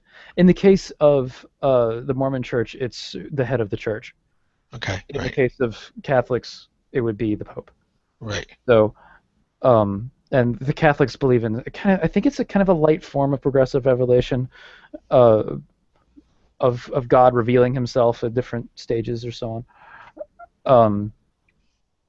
They also, papal infallibility also wasn't a thing until last century. So it gets really complex. Yeah, well, I think it's the term that I'm having problems with. Because see, the literal term progressive revelation, I don't have a problem with, right? Because in my mind, that word, even though it might not be how it's used, but that word implies to me simply that there is an enormous amount to know about God, and maybe at any particular point in time, we're only capable of knowing a very small portion, and over time, he displays more and more and more of His attributes and His properties and who He is. And I don't have a problem with. That's certainly one way to see it. Right, in that sense. Where I have the problem in seeing it is not so much that He is letting us see more of who He is, but that the fact that some part of Him that He has already shown now has to undergo some change, where it is not the same thing as it was before. Not that it's just amplified, but in fact that it may actually be more restrictive, which to me seems backwards. So in other words, if I'm saying that if part of this revelation is God says anything that you ask I'll do for you, That's a very open-ended statement. To come back later and say that it is progressive revelation, it is because of progressive The revelation. verse you're talking about when you say that. I'll find.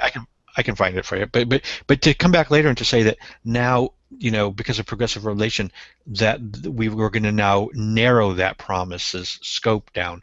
To me, the reason I was talking about that, what I was saying is that when Jesus said that, there was already an understanding about prayer that would have the limitations on that would have already been implied.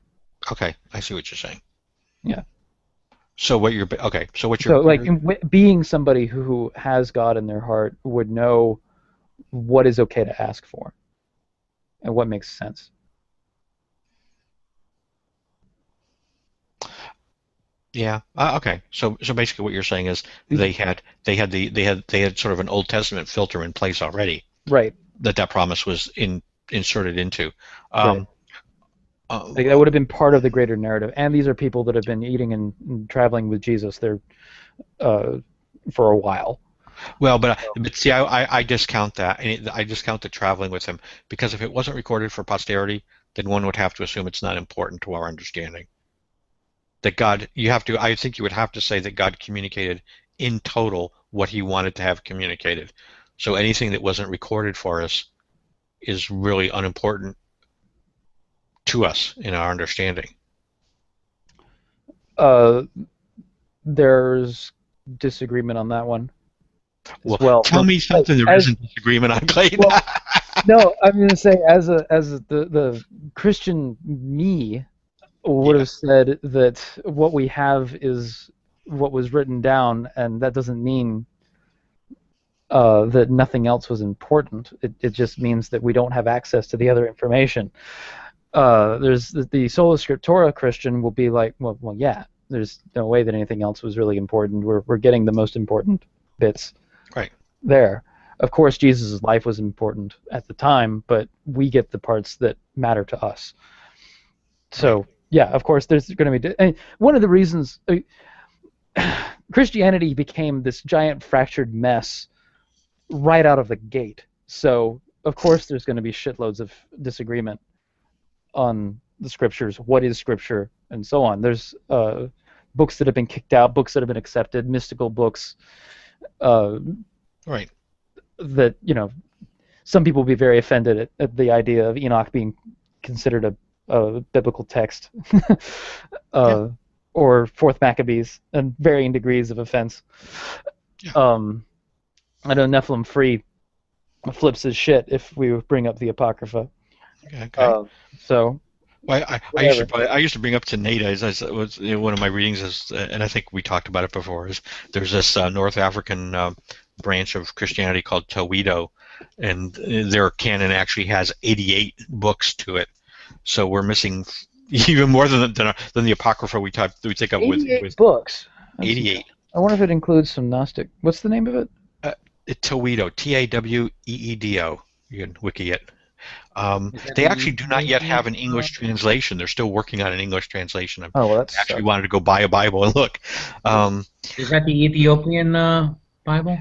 Well, no, it's Taweedo, but it is North African. So, but I'm not sure exactly geographically where North Africa they're located. But I've always found that kind of an interesting conversation with Christians, just as a sort of bizarre side topic, that if you believe that God communicated in the Bible, and they always say, well, the Bible is God's word. I always say, well, which Bible?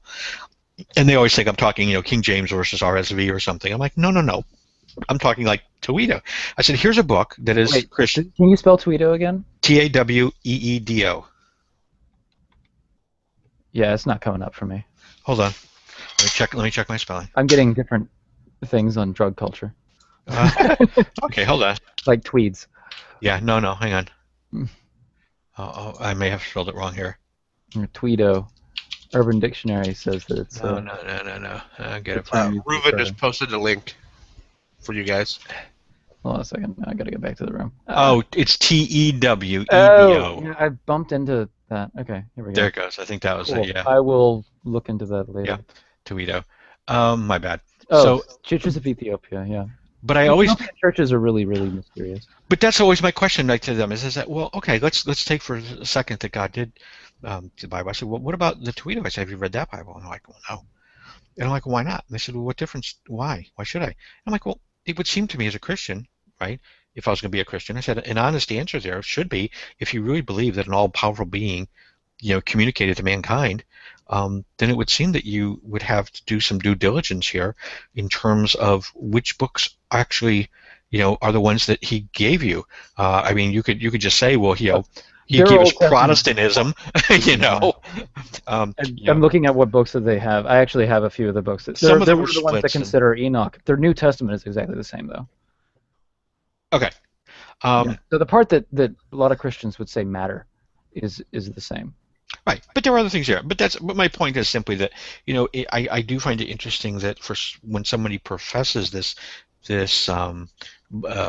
absolute belief, it would seem to me that you would have read all of those books, regardless. And usually I bring that up sort of as this when we start talking about, well, it's not really inspiration of the Bible that you believe in.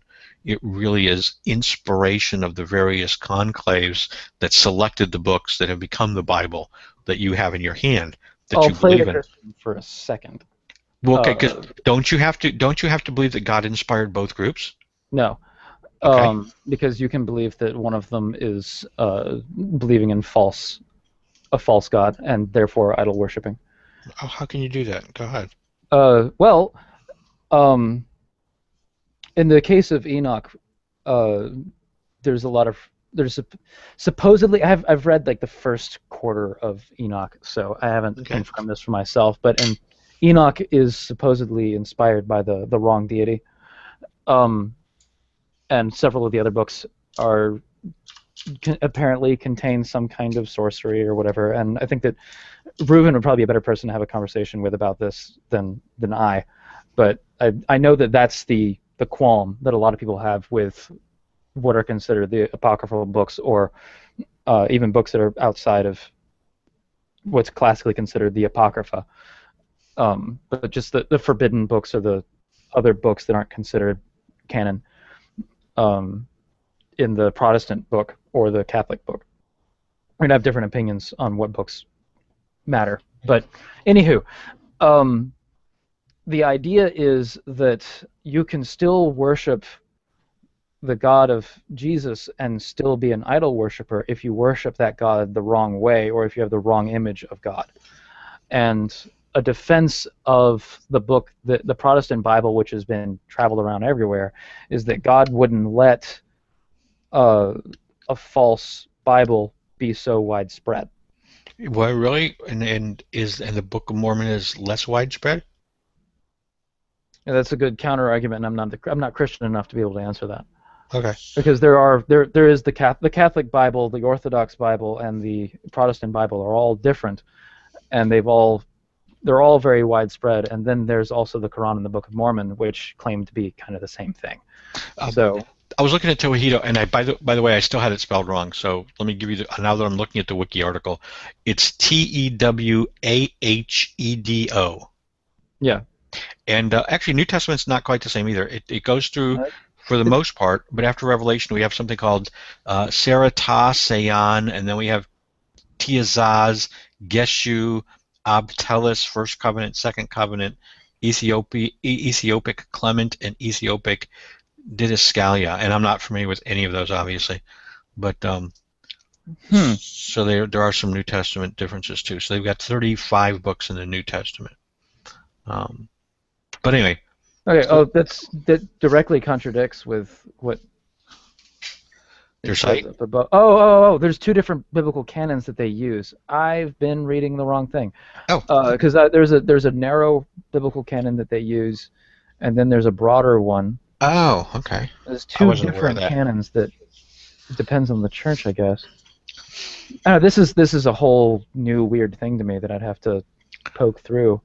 Well, yeah, I mean, there is little mini articles on each book. Yes, well, what's weird there when you say that now is I'm looking at the New Testament list, like some of those books, like the Tehazaz, in parentheses, it says there are 71 canons for that particular book, 81 canons for one of the other book. I'm like, oh my God. But that brings up that sort of kind brings of a up mess. the point. Yeah. Well, that brings up the point though, is that I think you do have to believe. I don't see a way around it. I think that if you're going to say that the books that we do have are that the Protestant Bible, let's say King James, okay, with King James only for the moment. If we're going to say that the King James Bible is in fact the only books that constitute God's Word, then you have to, I would think, also accept the idea that God inspired, the various councils that over the years produced the King James Bible, because they had certainly a lot of books to pick from. So the fact that they picked this particular set, if that's the only ones that you think are in fact canonical, then you would have to think that God somehow also inspired or guided their selection or their choice. Yes, you would do that. And then that becomes my question now, is sort of, well, now why were those councils inspired by God, and Toledo or the Roman Catholic Church for that matter? What is it about those councils that would lead you to believe that they were not inspired of God? In other words, on what basis are you rejecting all these other books? And my point simply being that I think it is. The faith had to be in Constantine. Well, I think my whole point in all this is simply that when you talk to people that are Christians, I literally am surprised, for example, that given what they say they believe about this communique from God, that they haven't done that due diligence and can't tell me why they think this canon is. It would probably be the widespread argument. Really? Yeah. It may be. I actually, that did come up once at least.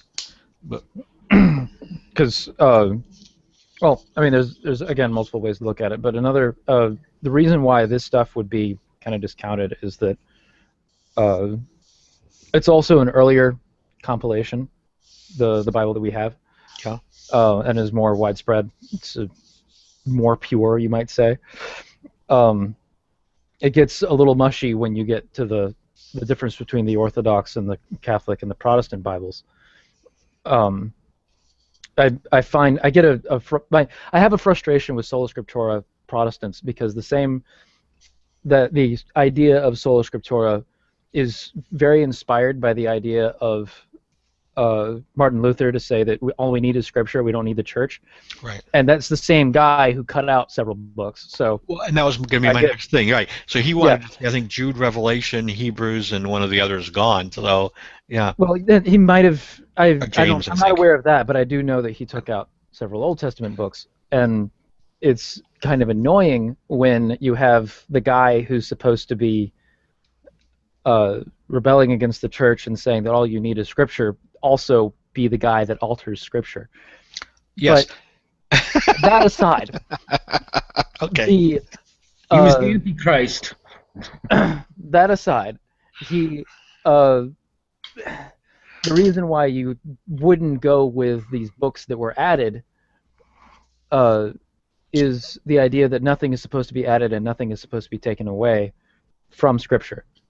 So you get these extra books that the Ethiopian Church comes up with, and there's a few things that are working against them. One, they haven't been considered part of official canon for a while, and second, there's all these different canonical versions of it.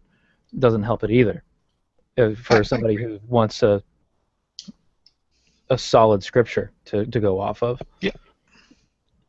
Which is the idea of all these people that masturbate to the King James Version, is that they have this consistent thing that's been around since so long ago, 1600s.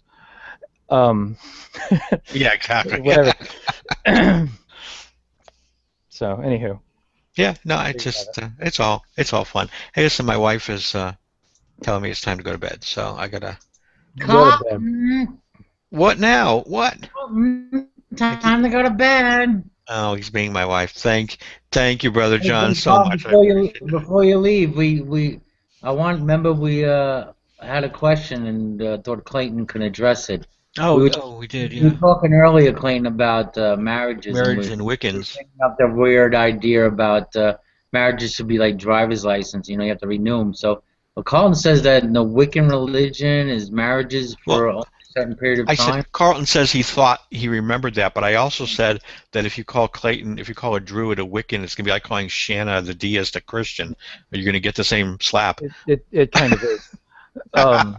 But I did So ask wait, him. what's the idea about Wiccan marriages? That you Well, guys I thought, if I remembered right, I thought that in Wiccan marriages, at least, there was this idea that marriage is for sort of a contractual period, that it's for 5 years or 3 years, and that it automatically, the hand binding, the hand tying, kind of renews or needs to be renewed every 5 years or 3 years. I haven't heard of that, but Okay, I could be there, wrong. I wouldn't be surprised if there were Wiccans that believed that. I would also not be surprised if, given there were Wiccans that believed that, there were other Wiccans that thought that was bullshit. Yeah. So it's the answer is going to be, as it usually is with Depends. questions about pagans. It depends on the pagan. Yeah, it depends who you ask, right? Yeah. I was all about druids But until I haven't heard it.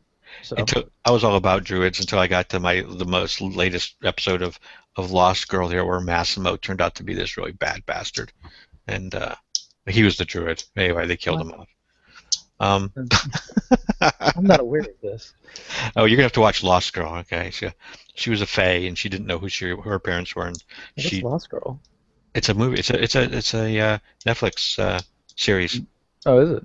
Yeah, it's all about these fae and these creatures that live amongst humans, and she's actually a I've been looking succubus. at things that deal with the fae. She's a succubus, and she doesn't know what she is. This is how it starts off, and then there's light fae and dark fae, and then she's not aligned, and then she has a human friend, and it's way more involved than I could even. But it's a good show. It's a This is fun one of show. those things that makes it way more complicated than it needs to be. That was another thing with what's the Heavenly Creatures or something like that? No, not Heavenly Creatures. That True was Blood. No, it was a movie that came out that recently that dealt with witchcraft. It was based on some young adult series, and it was like I think the plot was that this girl needs to choose to be aligned with darkness or light, and there's a romance that she has with a muggle, for lack of a better term, that is apparently a threat to her being choosing one side or the other, and she's supposed to be like more powerful than everybody else or something like that, as it usually is with these kind of stupid fucking young adult stories that deal with this crap. Anyway, I just remember I saw the trailer for it, and I just remember being so fucking angry at it. Just the whole fucking concept that they're grounding everything on was just, this is so fucking. Well, I will tell you that Lost Girl it starts off a little silly, not really, but it actually they do a credible job in character development as it moves forward. But there are some nights when you're like, I think the writers were out getting a beer because this episode sucks and they just did stupid shit. But it's not a bad. Beautiful Creatures. What's Beautiful Creatures. It's called Beautiful Creatures. Oh, Go look up the trailer to Beautiful Creatures. Okay. And watch it, and just imagine what my reaction might have been. Because I flipped the Buffy the table. Vampire It Slayers? was so fucking dumb. No, like it basically takes the ever so popular Twilight model and just applies it to witchcraft, and I hated the very idea of it. There's a few things that have been kind of controversies lately that I've been sort of offended, but for very different reasons than most people. Like with Heavenly Creatures, people thought it was stupid because it was emulating Twilight. I thought it was stupid because it was not only emulating Twilight, but it was fucking offensive. Another thing that was popping up that I had a weird opinion on was the feminization of Thor that happened recently, because I think that the very idea of Thor as a superhero is weird in the first place. So, and then turning him into a chick is like, guys, come on, can we at least respect the idea of him having a penis? Like, can we do that, guys? Well, I'm sorry, but now they did this a little bit better. You remember Warehouse 13? No. You see that series with a secret government warehouse, like all these super secret artifacts that have these magical powers? Okay. Well, they took H.G. Wells and they brought H.G. Wells back, from the past. But it turns out H.G. Wells is a woman, not a man, um, and Okay. an evil villain as well. But they did that a little bit better, actually. She All right. turned out to be much better than the original. If you're coming up and at face value you're saying that you're fucking with things, then fine. Yeah. Thor isn't really doing that, at least not enough for me, and it's just so weird to me. If they took his hammer away, though, and gave her power pasties, maybe. At least she would be in the kitchen at that point. Lifts her shirt and That's some what it bolts is. of light flash out, That could have been doable. God, Does Thor have say to that. what kind of power does Thor have without the hammer? Well, it's like I said, power pasties, man. Just lifts his shirt and, squeezes out some bolts of light there from his nipples. That would, Okay, and there goes the live hangout, folks. All right. Sorry about that. Yeah. Thank you, Carlton. Yeah, all right. A stand-up guy if there ever was one. Exactly. Well, now I know what my wife should go to Dragon Con as a female Thor. Then we definitely should do that. Are you going to Dragon Con? Oh yeah, That's 12, right down the street from me, man. We should grab a 10 bite. days and counting. Are you in Atlanta? Yeah, I live in Atlanta. Oh well, shit. Now he tells me after I just spent a fucking fortune on a hotel.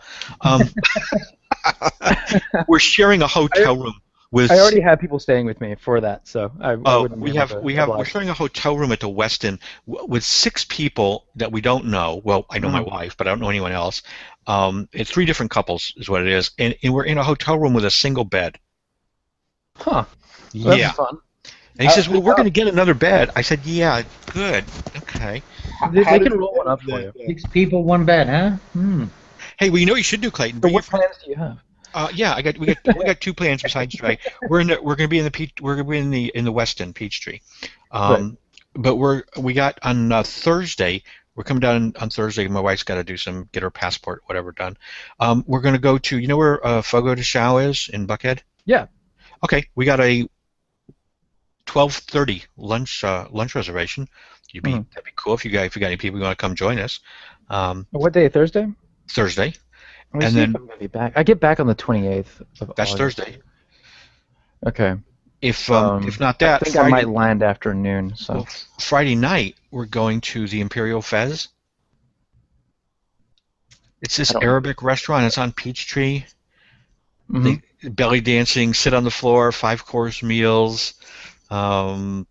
It's just fun. It's a blast. The food's pretty good too. Okay. But yeah, Well, shoot me a message and I will. we'll keep each other updated. Well, good, 'cause I'm going to be leaving for Alaska tomorrow, so I might be spotty. But you're I'll going to Alaska tomorrow? Nice. Oh, what are you going to Alaska for? I am producing a commercial for a fishing lodge up there. Cool. So That's an interesting gig. yep, it's a pretty good. It's the best gig I've gotten in a while. So I'm super happy about it. Nice with that. That's Whereabouts? Is it Anchorage or is it somewhere? It's in Juneau. It's off the coast of Juneau. Okay, Wow. very cool. So they're putting us up there and everything. So And they're taking you fishing, I hope. yes, of course, Yeah. absolutely. Okay. No, Awesome. we gotta to film it. Oh, I saw this great Google video tonight. It was actually sort of not a documentary, but it was a serious filming. They caught on camera a killer whale, right, orca, attacking and killing a great white shark, That's they- fucking footage. and they actually caught it on film. And this was a big ass shark, yeah.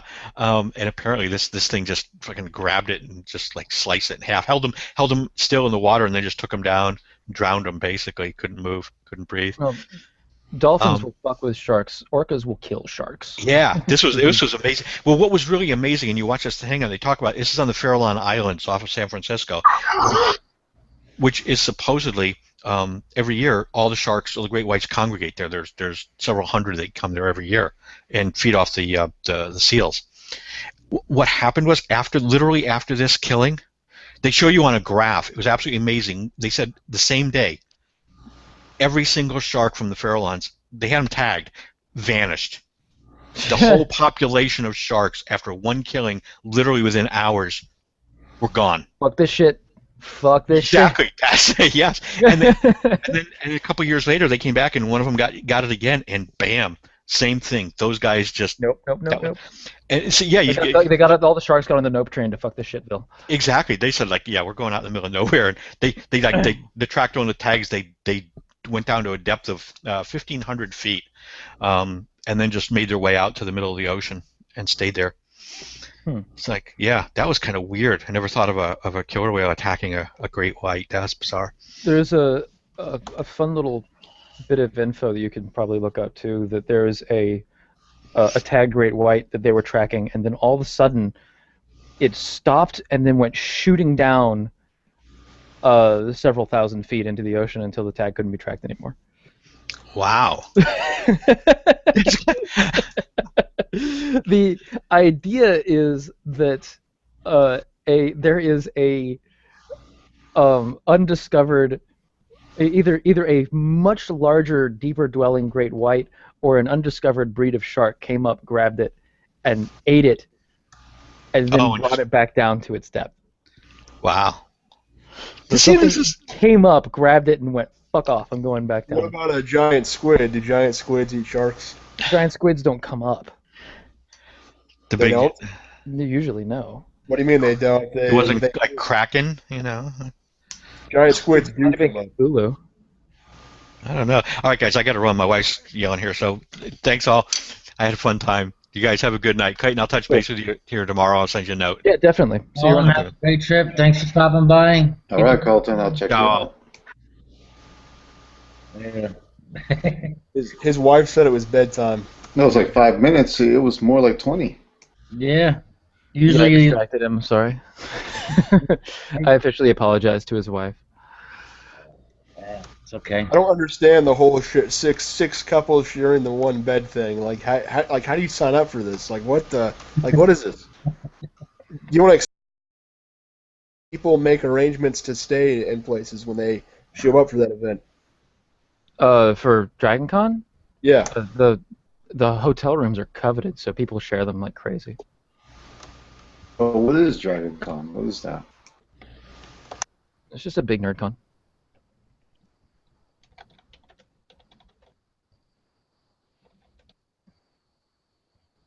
Giant superhero comic convention. It's fucking everything. Yeah. And a bunch of celebrities show up. A buddy of mine rode the elevator with George Takei. That's on the 29th? Yeah.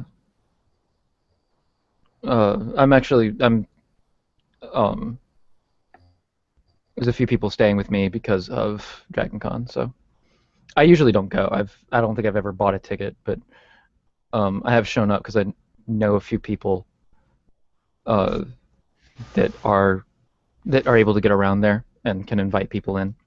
So Do people I never dress buy a up? ticket, but I'll show up for like a day or so if I. Do people dress up in outfits and shit? Oh yeah, absolutely. It's that kind of con. I actually want to dress It's like a smaller version of Comic Con, really. Oh, okay. But it's either one of the biggest or the biggest con in the South. I think it's the biggest. I actually want to dress up as, and not the stormtrooper, but like one of the officers. Basically wearing a Nazi uniform. Yeah, pretty much. I don't know. I'm bad. I don't know All the why. people dressed up as Darth Vader are going to choke you. So. Oh yeah, right. I'm gonna be the person that gets choked. And yeah, and I guess when you go there, there's a lot of acting involved. Everybody's improvising. You know, A little bit. Yeah. Yeah. I don't know. I might get a ticket this year. I have no idea. Because every time I go, there's always shenanigans of some kind. Well, it gives the opportunity for people to dress up, and I think that's why I believe that Halloween should be a 3-day event. I love Halloween. People that will disagree on that one. I don't know why I feel like Halloween is an awesome holiday. They should always make the day after Halloween off, because people, give people a chance to go out and celebrate without having to go to work in the morning. True. Yeah. Usually the Friday near Halloween is what's celebrated. Like, October 28th or something like that tends to be the real going out day. And Yeah, then, but it's not. the It's not the Tuesday same, that is though, because Halloween is like, yeah, okay. It's not the same though, because it's not really Halloween though. I've never liked the pre-Halloween parties because of the. Oh, the Goosey Night.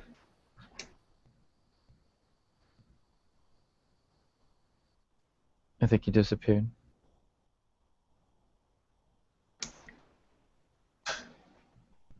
Hey, Cerberus, what's up? Do you live in Atlanta, Clayton? Yeah. It's probably surreal for you when you watch The Walking Dead, then. Not really. A few friends of mine actually work on that show, so it's just like, oh, it's another show. Yeah, but all the landscapes are from in and around Atlanta, though, right? It's filmed south of Atlanta, so it looks like everywhere else in South Georgia. The only part of it that was really in Atlanta was the first few episodes.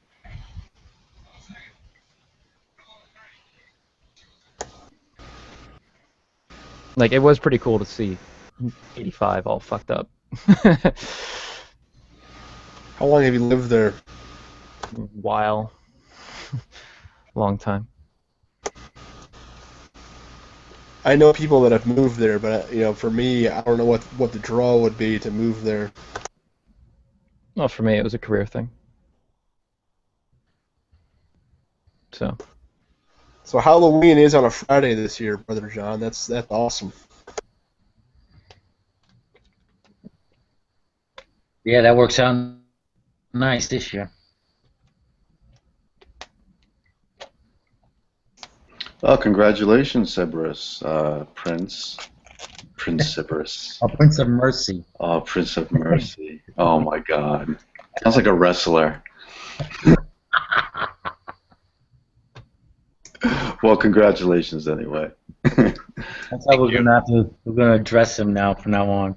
Hey, Cerberus. Oh, Prince of Mercy. Oh, Prince of Mercy, Hex.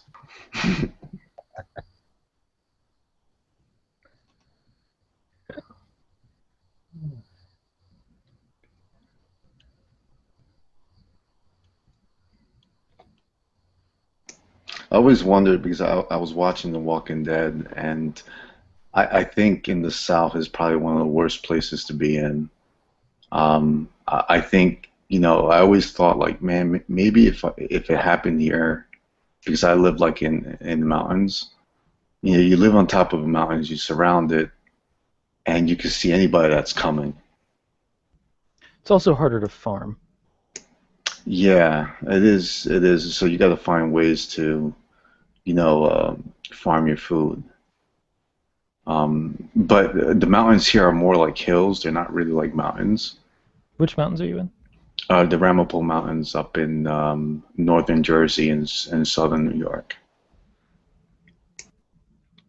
Oh, it's colder up there too. You'd have a Pilgrim's kind of history repeating itself moment, I think. Yeah. At least during that first winter. So definitely you have to be kind of, creative of how you gather your food. Well, part of there's a problem with a zombie apocalypse that nobody's really addressed, and that is that every single nuclear power plant would melt down. That's right. So you would have something relating to nuclear winter pretty quickly after How would they melt down? Because they wouldn't be administered anymore. So they have fail safes, even if they aren't administered. But the fail safe only lasts for so long because they need the water to keep cooling it. Right, and if you don't have anybody actually trying to address the problems in there, then they're going to melt down. So, boom. I disagree. Well, if you don't like facts, then fine, but, whatever. You make it sound like the meltdown is going to happen instantly, and it's going to take years before a meltdown would happen. It's not going to happen overnight. Well, anybody around the radius of a nuclear facility is going to die because definitely, what's going to happen when you cannot cool it. It's just going to definitely explode. Well, the problem is when you're not making any administration to it, it's going to go bad pretty quickly. Like when you have an emergency going on, things can screw up in a matter of days. If you have a tsunami that fucking cuts the core of the plant wide open, yes, in a matter of days it's gonna fuck up. But a nuclear power plant's just sitting there in of and by itself is not gonna automatically melt down in a number of days. It will take years. It will without any administration. They are programmed. They don't need administration. I don't think that's true. That is true. My uncle works in a nuclear power plant. Okay. I'm sure he does.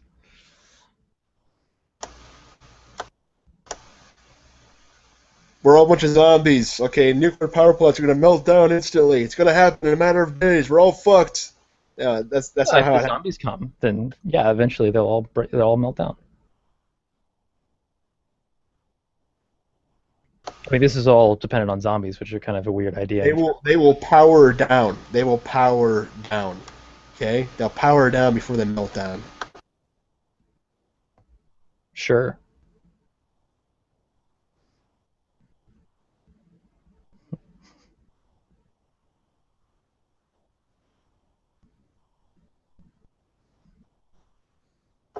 No, I'm not just going to say sure. Where I live, we had a nuclear power plant that was flooded. The flood waters from the Missouri totally fucked this power plant up, but it had a fail-safe. It didn't just melt down. The plant just shut down. They shut it off. Once they shut it off, there was no issue with it. They just kept it offline. That's all they got to do. Okay.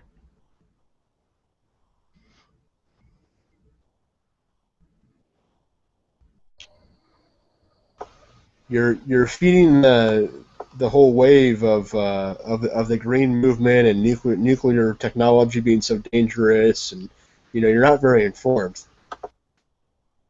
Okay.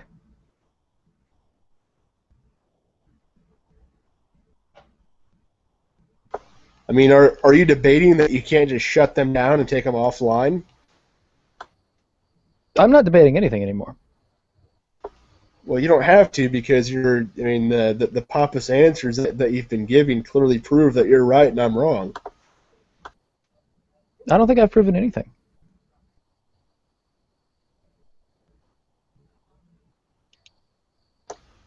On that one, we can definitely agree. Okay. What if the zombie gets them before they can shut it down?